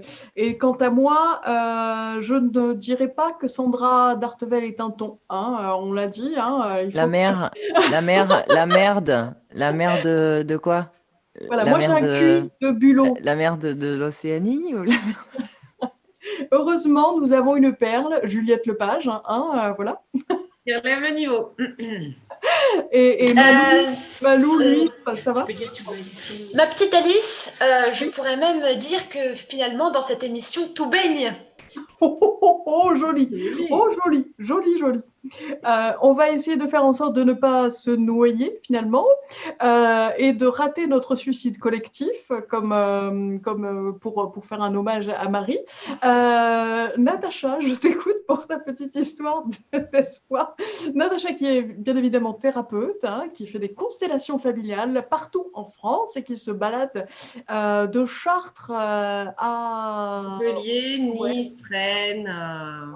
et j'ai testé, c'est pas mal, c'est pas mal, c'est pas mal, voilà. Quel enthousiasme! Voilà, non, c'est très très bien. Voilà, donc je vais pas dire, voilà, c'est super bien, machin. Non, tu m'as fait parler de ma mère, tu m'as fait chier, donc c'est bien quand même. Voilà. On connaît ta grande pudeur. Exactement. Donc Nelson et moi, on t'écoute pour ta petite histoire d'espoir étude. Alors, eh bien moi, l'espoir, je crois que depuis que je suis toute petite, j'ai espoir un jour de pouvoir manifester l'amour à peu près… L'amour à peu près? Non, l'amour à peu près égal à l'intensité que je peux sentir de ce que ça représente et qui donc là, effectivement, fait plus partie de ma foi personnelle. C'est-à-dire que j'ai foi en l'amour. L'amour, la vie, Dieu, ce qu'on veut, on s'en fout. Moi, c'est l'amour. Donc, j'ai foi en l'amour. Depuis que je suis toute petite, j'ai une conscience, je pense, au-delà de ce qu'est l'amour. Et donc, dans ma vie, j'ai toujours eu espoir de voir cet amour, comme je le sens, se manifester. Alors, évidemment, dans la relation amoureuse, donc pour ma part avec un homme. Et que cet espoir-là, souvent a fait en sorte que ce que je vivais n'était pas à la hauteur de ce que je sentais, et d'une. Donc, ce qui amène… Attends, c'est intéressant ça. Ce que tu vivais n'était pas à la hauteur de ce que tu ressentais. C'est-à-dire que ce que tu vivais n'a pas comblé ta vision, toi, de l'amour. Ouais, non, ce que je sens, parce que bon, Alice, c'est vrai qu'on ne le dit pas dans la presse, mais je suis aussi médium, mais je pense que je suis très connectée à l'énergie de l'amour. Et donc, quand je rencontre quelqu'un avec qui j'ai une relation d'amour, évidemment, je sens l'énergie qui circule, je sens la force de cette énergie-là, mais je n'arrive pas à la manifester réellement dans la vie, dans le quotidien, et que ce soit à la hauteur. Bon. D'ailleurs, on m'a souvent dit que très certainement, j'espérais trop. Que mon espoir n'était pas humain. Donc, s'il y a un ange… Dans la relation sentimentale, tu veux dire? De quoi? Dans la relation sentimentale? Oui, clairement, oui. Non, moi, je dirais que tu es quelqu'un, et on est beaucoup d'êtres humains sur Terre comme ça, qui, tout simplement, ne fait pas de concessions sur l'amour. Peu importe la vision qu'on en a, tu vois, on peut faire des concessions sur l'humain, mais encore une fois pour moi, mais je pense qu'on est pas mal sur Terre à penser la même chose, de ne pas faire de concessions sur l'amour lui-même. Oui, non, aucun. Et moi, par amour, je suis prête à tous les courages, y compris celui de partir. C'est Piaf qui disait que l'amour donne tous les courages. Ah, mais là, clairement. Enfin, là, par contre, ça, j'ai pas besoin d'espoir, je l'ai assez manifesté. Et que du coup, voilà où je veux en venir sur ce thème de l'espoir, c'est que, en tout cas, pour ce qui est de la relation amoureuse et dans ce que moi j'ai pu expérimenter, c'est de faire très attention à ce que l'espoir ne vienne pas se transformer en illusion. Alors, j'explique pourquoi je dis ça. Parce que, par exemple, et je pense que je ne suis pas la seule, quand on est dans l'espoir de quelque chose, de l'espoir d'une réaction ou d'une attente par rapport à l'être aimé, en fait, moi, mon cerveau, il m'illusionne totalement. Je vois des synchronicités partout. Ah putain, il a le sourcil gauche qui a frisé, alors que… ah oui, mais alors le gauche, c'est le côté… Bon, là, ça, c'est la déformation thérapeute, mais voilà, ça m'amène dans une espèce d'illusion. c'est ça, d'illusion de fait, de transformation de fait. C'est-à-dire qu'à un moment donné, je fais BFM dans ma tête et du coup, il n'y a plus du tout de congruence entre mon cerveau et mon cœur. C'est la merde absolue. Et je deviens complètement stupide, d'ailleurs, par la même occasion. Tu fais moi, ce que j'appelle ça le petit pousset. C'est-à-dire que tu sautes des petits bonds de signe en signe et au final, tu n'écoutes plus ton cœur à toi. Exactement. Et généralement, je finis par me retrouver à me casser la gueule sur un rocher, la première dans la boue. Comme une moule, la moule sur son rocher. C'est ça. Et comme j'y vais beaucoup au talent dans ma vie, ouais. Je t'écoute, Je mets la lueur d'espoir de Dorothée parce que du coup, ça c'est ça. C'est ça, parce que là, Alice, je pense que tu y es un peu allée au talent, mais… J'ai toujours au talent. Au talon d'Achille. Allez, on s'enfonce. Bon, enfin bref, donc du coup, l'espoir, évidemment, peut être aussi une force motrice et permet d'avancer. Mais pour moi, l'espoir est une force motrice qui permet d'avancer de manière positive quand on est le seul et l'unique objet de cet espoir. Dès l'instant qu'on co-crée avec quelqu'un d'autre ou avec une personne physique, parce que pour un événement, c'est peut-être pas tout à fait vrai, mais en tout cas, dès l'instant qu'on co-crée et que dans notre espoir, une autre personne est en lien, attention à l'illusion. Et donc, attention en gros, tu es en train de nous dire que l'espoir tout seul, ça va. L'espoir à plusieurs, bonjour les dégâts. C'est un peu ça, l'idée. C'est un peu ça. En fait, on a le droit d'avoir de l'espoir. On a droit, c'est un bien grand mot, hein, mais c'est sain d'avoir de l'espoir quand on est la seule personne impliquée. Mais à partir du moment où d'autres personnes sont impliquées, il faut faire avec leur espoir à eux aussi. Non, c'est qu'on peut s'illusionner sur les intentions de quelqu'un d'autre ou sur ses actions. C'est-à-dire qu'on peut interpréter, c'est propre à interprétation. Voilà. L'espoir tout seul est une force motrice, comme on l'a déjà vu dans plusieurs chroniques, qui peut permettre d'atteindre le lâcher-prise et que ça transforme en foi. À deux, enfin, quand notre espoir inclut une autre personne, pour moi, on peut facilement glisser sur le sentier de l'illusion. D'où le mot que j'ai appris à la dure en 2020, le mot factuel. C'est ça. C'est ça. Et surtout dans les relations sentimentales. Hein. Je ne l'ai pas appris dans le sentimental, j'ai appris dans le niveau professionnel, mais rester factuel, c'est-à-dire donner les faits sans y mettre de l'émotionnel, en fait. Et dans le sentimental, ça peut avoir effectivement pas mal d'utilité aussi de temps en temps. Hein, comme tu as dit à Sandra, tu es belle, mais c'était factuel. C'était pas de l'émotionnel dedans. Et ça peut sauver des vies. Ça peut sauver des vies, le factuel. Tout à fait, mais quand notre espoir est dirigé vers quelqu'un d'autre, même du factuel, on peut l'interpréter à la sauce de notre espoir. Et c'est là que ça devient casse-gueule. Et en quoi tu gardes espoir, toi, en cette année 2021 ? Dans la bouffe, toujours. Dans la bouffe, ouais. En l'amour, toujours. J'ai compris la bouffe. Mais non, pas la bouffe. Surtout moi, la bouffe. J'en ai rien à talquer de la bouffe. Écoute, je vais garder espoir en la bouffe pour nous deux, du coup. Non, l'amour, bien sûr, c'est la seule chose qui mérite d'être vécue et expérimentée. Sinon, pourquoi on viendrait s'incarner ? Explique-moi. Non, mais pour moi, l'amour, c'est la matière première du monde. Mais en même temps, la matière première du monde, si elle est faite de raclette, c'est pas mal quand même.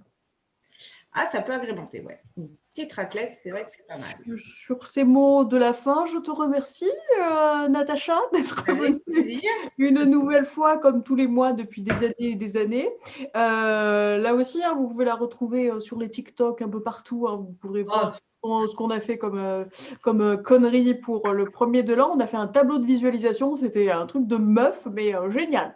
Ça, génial, j'ai kiffé. Ben hein, ça active la foi. Voilà, mais moi, ça m'a foutu un peu les foies quand même. Hein. Mais bon, Je l'ai fait quand même et non, on a passé un super moment, on s'est marré quand même. C'était pas mal. Faites vos tableaux de visualisation, vous passerez un bon moment, vous aurez de la colle partout. Moi, j'en avais même dans le string, c'était pas possible. C'était ingérable. Les chats se trimballent encore avec les trucs que j'ai découpés, collés sur la gueule. C'est magnifique. Voilà, pour la petite anecdote. On se voit le mois prochain. Avec plaisir. Il est maintenant l'heure de recevoir notre perle de la soirée, une conférencière professionnelle très jeune, mais qui a énormément de choses à vous dire et à nous dire particulièrement ce soir. Elle intervient sur les notions d'audace et, croyez-moi, elle en a un paquet. Bonsoir Juliette Lepage, comment tu vas ma chérie? Ça va. Je me remets doucement de mes partiels d'aujourd'hui et je me prépare pour ceux de demain. Voilà, ce qu'il faut savoir, c'est que Juliette est en pleine semaine de partiel. Elle est en 2e année. Rappelle-moi ce que tu fais comme étude?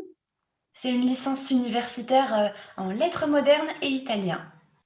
Voilà, donc un très intéressant ça, lettres modernes italien. Qu'est-ce que tu vas nous raconter comme histoire d'espoir ce soir, ma chérie? Alors, je vais vous raconter une histoire qui s'appelle Le Club des Juliettes.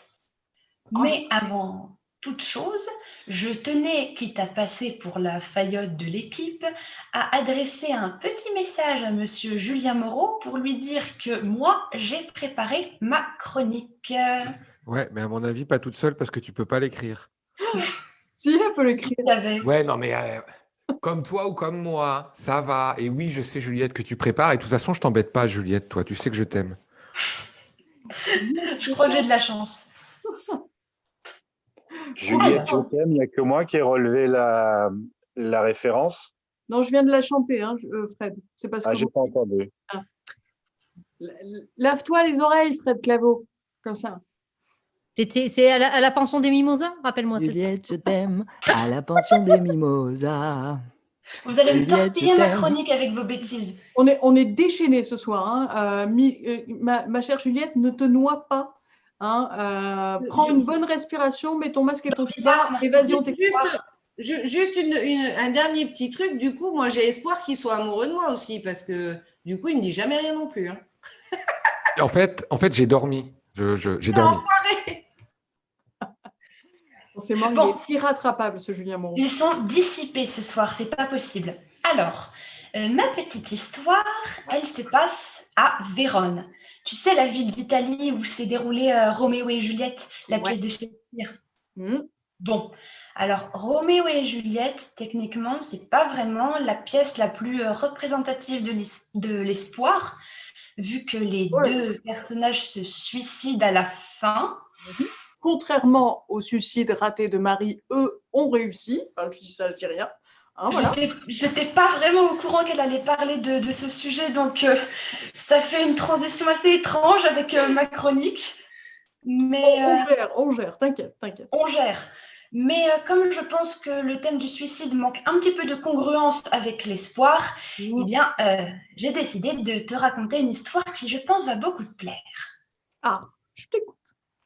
Eh bien, tu vois, à Vérone, il y a 2 mausolées, un pour Roméo et un pour Juliette, auprès desquels les touristes et les amoureux du monde entier viennent échanger des serments, viennent se recueillir. Ce sont vraiment des lieux qui sont très symboliques de par l'histoire qu'ils sont censés porter.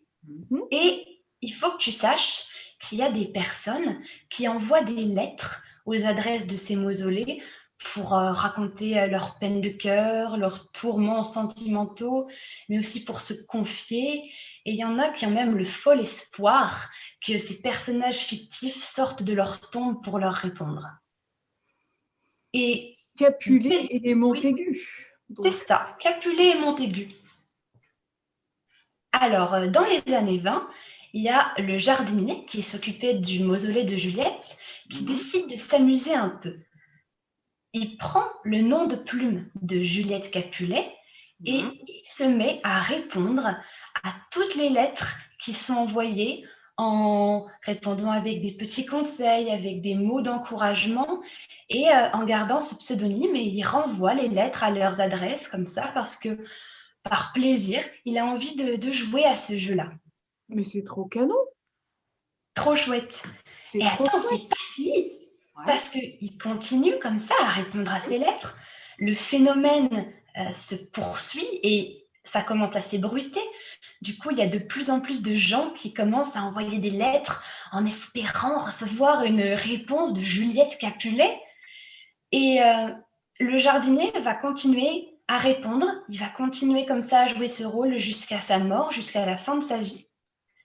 Et après sa mort, l'initiative qu'il a prise a tellement plu, a tellement ému aussi, qu'on a décidé à Vérone de poursuivre cette tradition et qu'on a créé le Club des Juliettes. C'est un club de femmes qui sont chargées de poursuivre la tradition du jardinier et de répondre aux lettres de ces inconnus qui jettent un peu des bouteilles à la mer, qui font preuve d'audace, de folie presque, en envoyant avec ce désir utopique d'avoir une correspondance avec un personnage aussi légendaire qui normalement n'existerait pas et qui sort de l'ombre pour leur apporter un petit peu de réconfort et d'espoir. Et il faut que je te dise que le plus beau, c'est que le Club des Juliettes est toujours actif. Et je le sais grâce à un écrivain qui a raconté cette histoire il y a peu. C'est de lui que je tiens ce joli conte. Cet écrivain, il s'appelle Éric Emmanuel Schmitt et il a eu l'occasion de rencontrer les membres actuels du Club des Juliettes, qui sont des intellectuels, des femmes de lettres, des psychologues, et qui continuent encore, à l'heure où je te parle, à répondre aux lettres de ceux qui pensent écrire à Juliette Capulet. Et c'est génial parce que du coup, les gens obtiennent une réponse. Un peu quand les enfants écrivent au Papa Noël, et ben, ils reçoivent une réponse. C'est vraiment super, je trouve. C'est une super initiative. Mais ce qui m'interroge, c'est que le gars, il était jardinier, il avait certainement une belle plume. Mais ce qui m'interroge, c'est pourquoi il a choisi de répondre en le nom de Juliette et pas de Roméo, tu vois? Parce qu'il s'occupait du mausolée de Juliette, aussi simple que Ah ça. d'accord, ok, ouais. C'est le jardinier qui s'occupait du mausolée de Juliette, et donc il a décidé de prendre le nom du personnage dont il était chargé de prendre soin. Et est-ce que tu sais s'il y a un club des Roméo? Non, j'ai pas pu trouver d'informations là-dessus. C'est surtout le club des Juliettes dont j'ai entendu parler et qu'a raconté Éric Emmanuel Schmitt. Et après, j'ai fait des recherches pour savoir s'il y avait eu un club des Roméo, mais j'ai rien trouvé. Peut-être que je me suis loupée dans mes recherches, mais c'est le club des Juliettes qui fait parler surtout. Oui, ou peut-être, tu sais, bouge-toi les oreilles. Peut-être que le club des Capulets sont un peu trop occupés à copuler. Bah voyons, je savais que tu allais venir pervertir une histoire qui se voulait innocente. Bah écoute, c'est une très très belle histoire, Juliette. J'essaye de noyer le poisson. C'est dans le thème de l'océan. Si tu veux, je peux te sauver en rajoutant une toute petite morale. Oui. C'est qu'il faut croire, oui, parce que j'ai été très inspirée par la chronique de Mademoiselle Malou, dans le sens où, pour moi, ce qu'elle appelle la foi, c'est le fait de croire que les choses vont arriver, même si on ne sait pas quand elles vont arriver. Et donc, la morale, c'est de croire et de toujours garder espoir et de regarder en ce qu'il y a autour de nous, parce que dans ces petits gestes anodins, comme le fait d'envoyer une lettre ou d'en recevoir une, eh bien, l'espoir, il y en a partout. Ça me fait penser à une phrase de Gandalf dans le Hobbit, il me semble. Vous ne passerez pas. Ouais, pas celle-là, mais c'est une phrase dans le Hobbit. Je crois qu'il s'adresse à Galadriel en lui disant qu'il a espoir en les petites gens qui font des gestes, des petits gestes simples, et que c'est ça qui lui rappelle, qui lui donne foi en l'espoir et en le fait que ça va réussir leur mission. Gandalf a toujours raison. Gandalf a toujours raison, on est d'accord, Juliette. C'est pour ça que t'es la chouchou. C'est parce que tu vénères Gandalf, exactement comme moi, donc tu restes la chouchou. Je te donnerai des Pyrénéens en plus.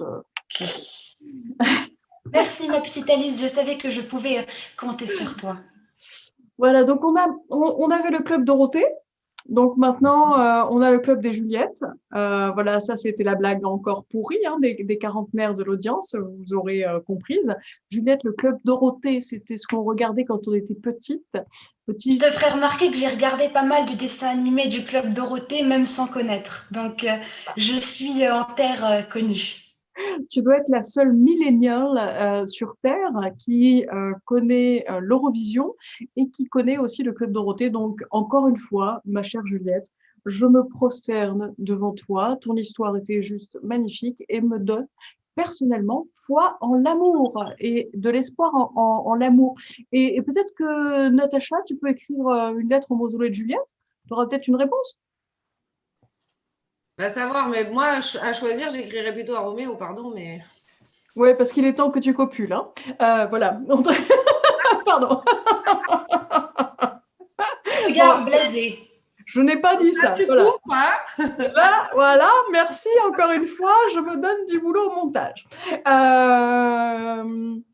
Merci beaucoup, Juliette. Juliette, Merci, Alice. je t'aime. Moi aussi. Fred, j'espère que tu as eu la référence. Il est temps de recevoir le tout dernier chroniqueur de la soirée et de cette émission numéro 2. Il a été plutôt sage aujourd'hui parce que voilà, il a été un petit peu intimidé par le fait que j'ai fait un petit cadeau de Noël, donc du coup il n'a pas trop osé clasher tout le monde et encore moins moi. J'espère qu'il se rattrapera la fois prochaine. Hein. Je te paye pas pour des clous, hein, mon chéri. Mais non, mais en fait, j'ai perdu le fil depuis le début de l'émission. C'est pour ça, en fait, j'étais perdu. Parce que quand tu as envoyé le thème de ce soir, je me suis dit, chouette, je vais pouvoir parler de quelque chose que je maîtrise, pour plein de raisons. Et on n'a pas parlé de conférences, on n'a pas parlé de Williams, on n'a pas parlé de Belle Hélène. Et du coup, en fait, personne n'a parlé des poires. Et moi, ça m'emmerde, parce que j'ai fait une chronique sur les poires. Et dans les conférences, il y a énormément, dans les poires conférences, il y a énormément d'espoir. Ça, tout le monde le sait. Dans les vraies conférences, il y a vraiment beaucoup d'espoir. Dans Williams, qui peut être de l'alcool, tout ce que tu veux, quand on a bu, on peut avoir énormément d'espoir jusqu'à avoir le foie, tu vois. Donc, pour moi, c'est des choses qui… Et là, depuis tout à l'heure, je me suis dit, mais qu'est-ce qui nous parle d'espoir?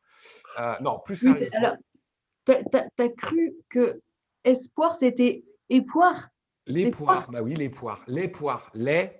Non, plus sérieusement, je bouillonne un petit peu parce que il n'y a pas grand monde qui le sait, mais j'ai grandi, j'ai passé 20 ans de ma vie dans un petit village en France qui s'appelle Nieul-l'Espoir.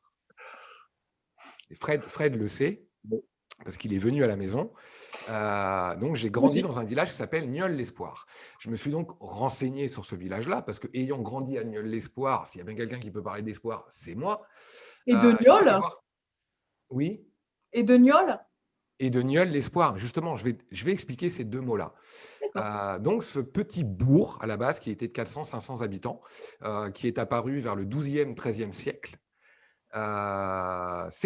son nom vient, donc Nieul-l'Espoir, vient à la base du vieux gaulois nouveau voulant dire N-O-U-V-O, nouvelle, qui s'est transformé en Nieul avec le temps. Et le terme l'espoir est venu réellement à partir du XIIIe siècle, parce que ce petit bourg fabriquait des épées longues. Et dans le latin, alors je ne vais pas dire de conneries parce que j'ai essayé de recroiser les infos, etc. Mais ça vient du latin Sparta qui signifie donc épée longue et ça a évolué en espoir dans le temps. C'était nouveau Sparta et c'est devenu Nieul-l'Espoir avec le temps. Comme quoi l'espoir tient dans une main et que celui-ci peut être tranchant. Et il n'y a personne qui a parlé non plus de ce fameux cap qu'on connaît tous en faisant le lien avec l'espérance, qui s'appelle le cap de Bonne-Espérance, qui est un point à franchir, mais qui ne nous emmène pas forcément là où on veut et qui nous permet encore d'aller plus loin que le cap en lui-même. Donc, le lien que je veux faire, moi, avec l'espérance, ou l'espoir, ou la foi, et non pas avec les poires, c'est qu'au final, pour moi, l'espoir, c'est quelque chose, ou l'espérance, qui nous appartient pour qui on est et ce qu'on en fait, et qu'on le tienne dans la main ou avec le cap que l'on s'est fixé à atteindre, et qu'il est important, selon moi, et je pourrais rebondir sur l'histoire de Marie, je pourrais rebondir sur l'histoire de Malou, ou même de Juliette, ou même de Natacha ou de Dorothée, un peu moins par rapport à l'espoir féminin, pour le coup, mais pourquoi pas, c'est qu'au final, on doit l'avoir pour soi. Ça ne doit pas être, pour moi, un but en soi, mais beaucoup plus tourné vers quelque chose qu'on espère, en laquelle on croit, parce que c'est nous, et pas parce que quelqu'un d'autre y croit, ou quelqu'un d'autre veuille que l'on y croit. Et pour moi, c'est essentiel pour pouvoir avancer. Et je suis d'accord avec toi. Il y a un lien que tu n'as pas fait parce que tu as dit espoir, c'est le mot Sparta. Alors, selon ce que j'ai retrouvé, ça viendrait du latin Sparta signifiant longue épée. Moi, ça me fait penser à Spartacus. Oui, aussi. Et Spartacus, mine de rien, il en a fallu de l'espoir pour se lever tout seul, pour faire en sorte de bouger les lignes telles qu'il les a bougées lui. Et du coup, je trouve ça vachement intéressant et je pense qu'il y a un truc à creuser là-dedans. Et je trouve que tu as, au-delà de ton petit côté féminin, même si tu ne l'avoueras jamais, un côté très Spartacus. Alors, mon côté très féminin est parfaitement assumé. Je ne mets pas de bas noirs, je ne mets pas de robe noire hyper sexy, mais mon côté féminin est parfaitement assumé. Et contrairement aux apparences, c'est plus le côté masculin que je ne valide pas complètement. Et ça, tu le sais. Ouais. Mais le petit côté Spartacus... D'où le cynisme. D'où le cynisme. Eh bien oui. Parce que tu crois que ça passe par là. Et la barbe. Je comprends mieux. Et la barbe, c'est important la barbe. La barbe et la moustache surtout. Eh bien, c'est une jolie conclusion à cette émission. Et c'est pas pour rien que je t'ai mis en dernier, parce que tu fais bien les finitions, mon chéri. Ou alors pour être sûr qu'il y ait moins de people qui me voient, en fait. Mais enfin, c'est comme on veut.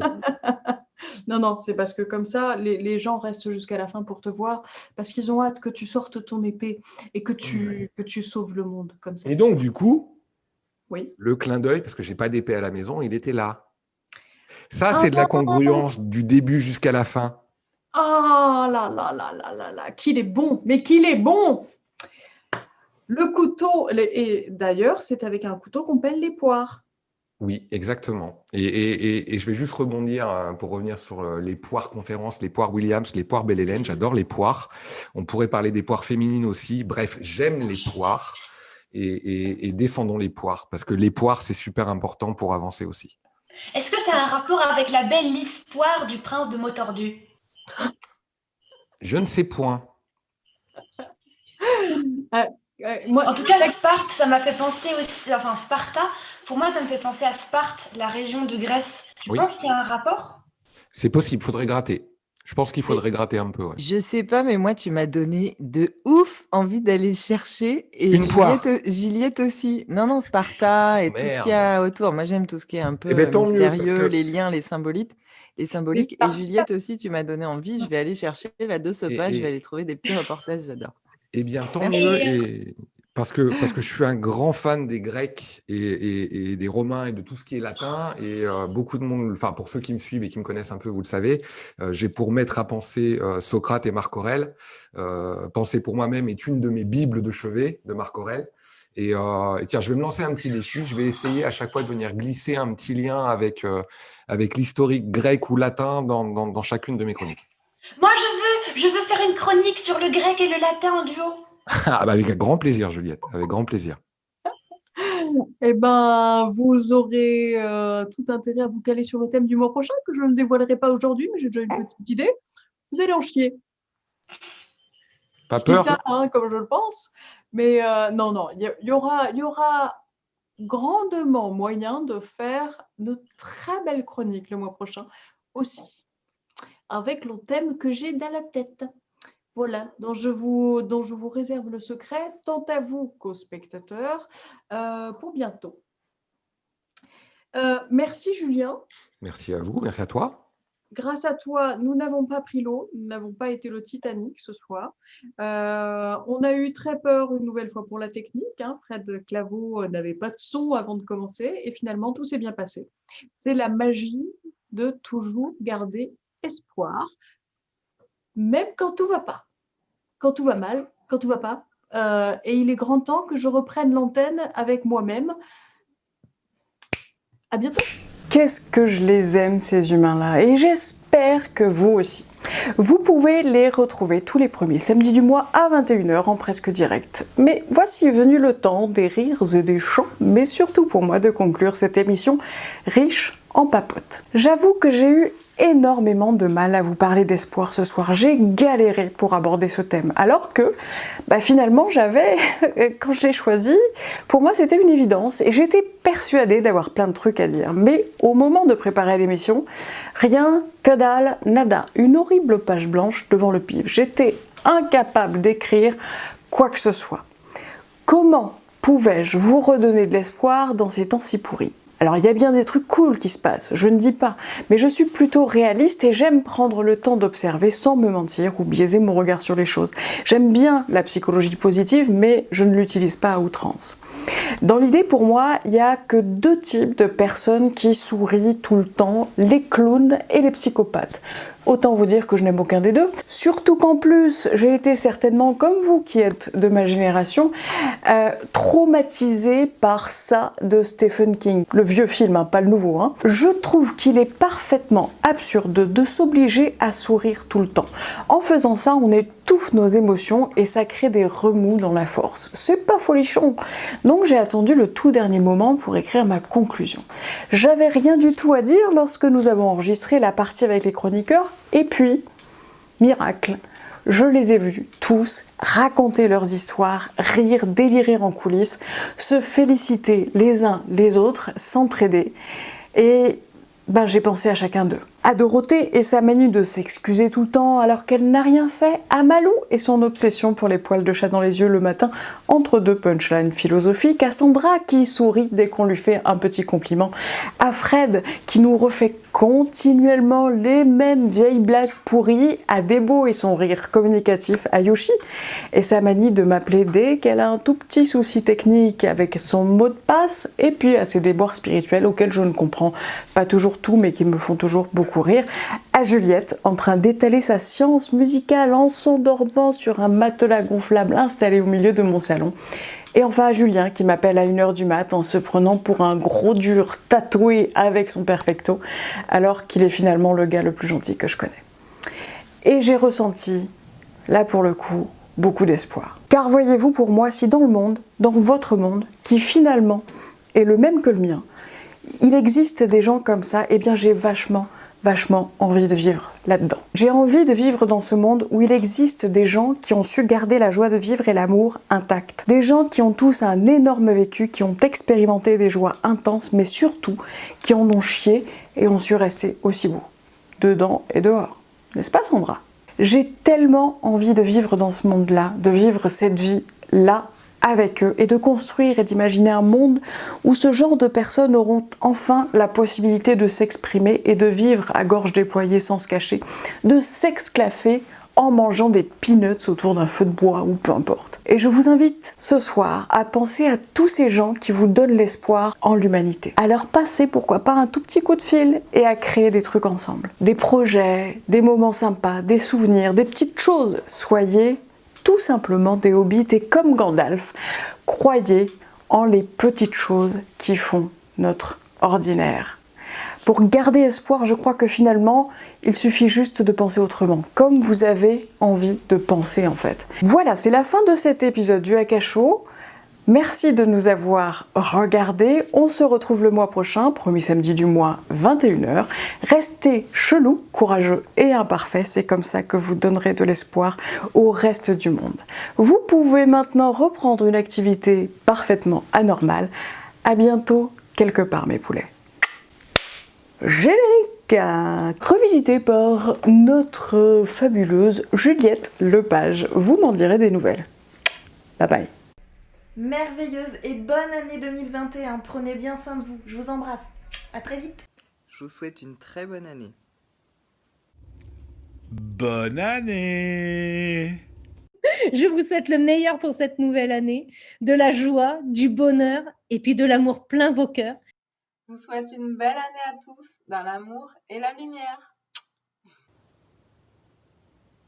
Belle année à tous, prenez soin de vous. Bonne année! Bonne année! Happy New Year! Pace salut!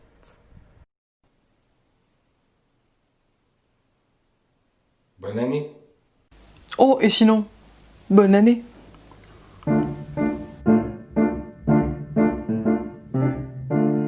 Noir, c'est noir. Y a toujours de l'espoir.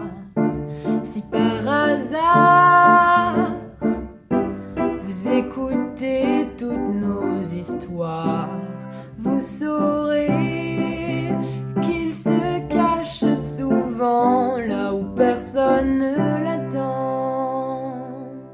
Dans une lettre ou un refrain, un exploit ou un geste anodin, ces petits riens si dérisoires ont pourtant un grand pouvoir. Ce sont des porteurs d'espoir. Noir, c'est noir.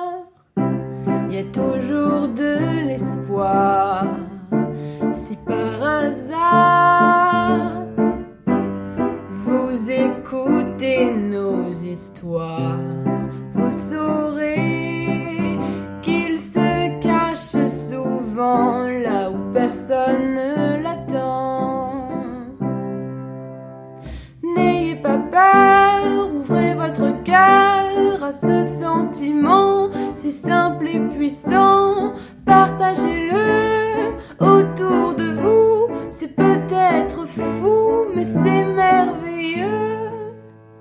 L'espoir, ça vous rend heureux. Noir, c'est noir. Y a toujours de l'espoir. Et si par hasard vous avez aimé nos histoires, maintenant vous savez que l'espoir est souvent là où personne ne l'attend.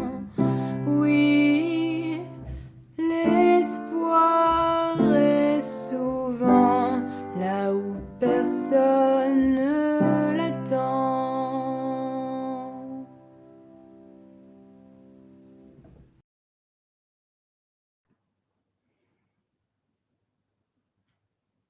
Bah alors, on ne te voit plus aux soirées, Doudou? Ben non, tu peux plus en faire. C'était nul. Oh, pardon. Oh, ça va, si on peut plus faire un brin d'humour. Bonne année, hein.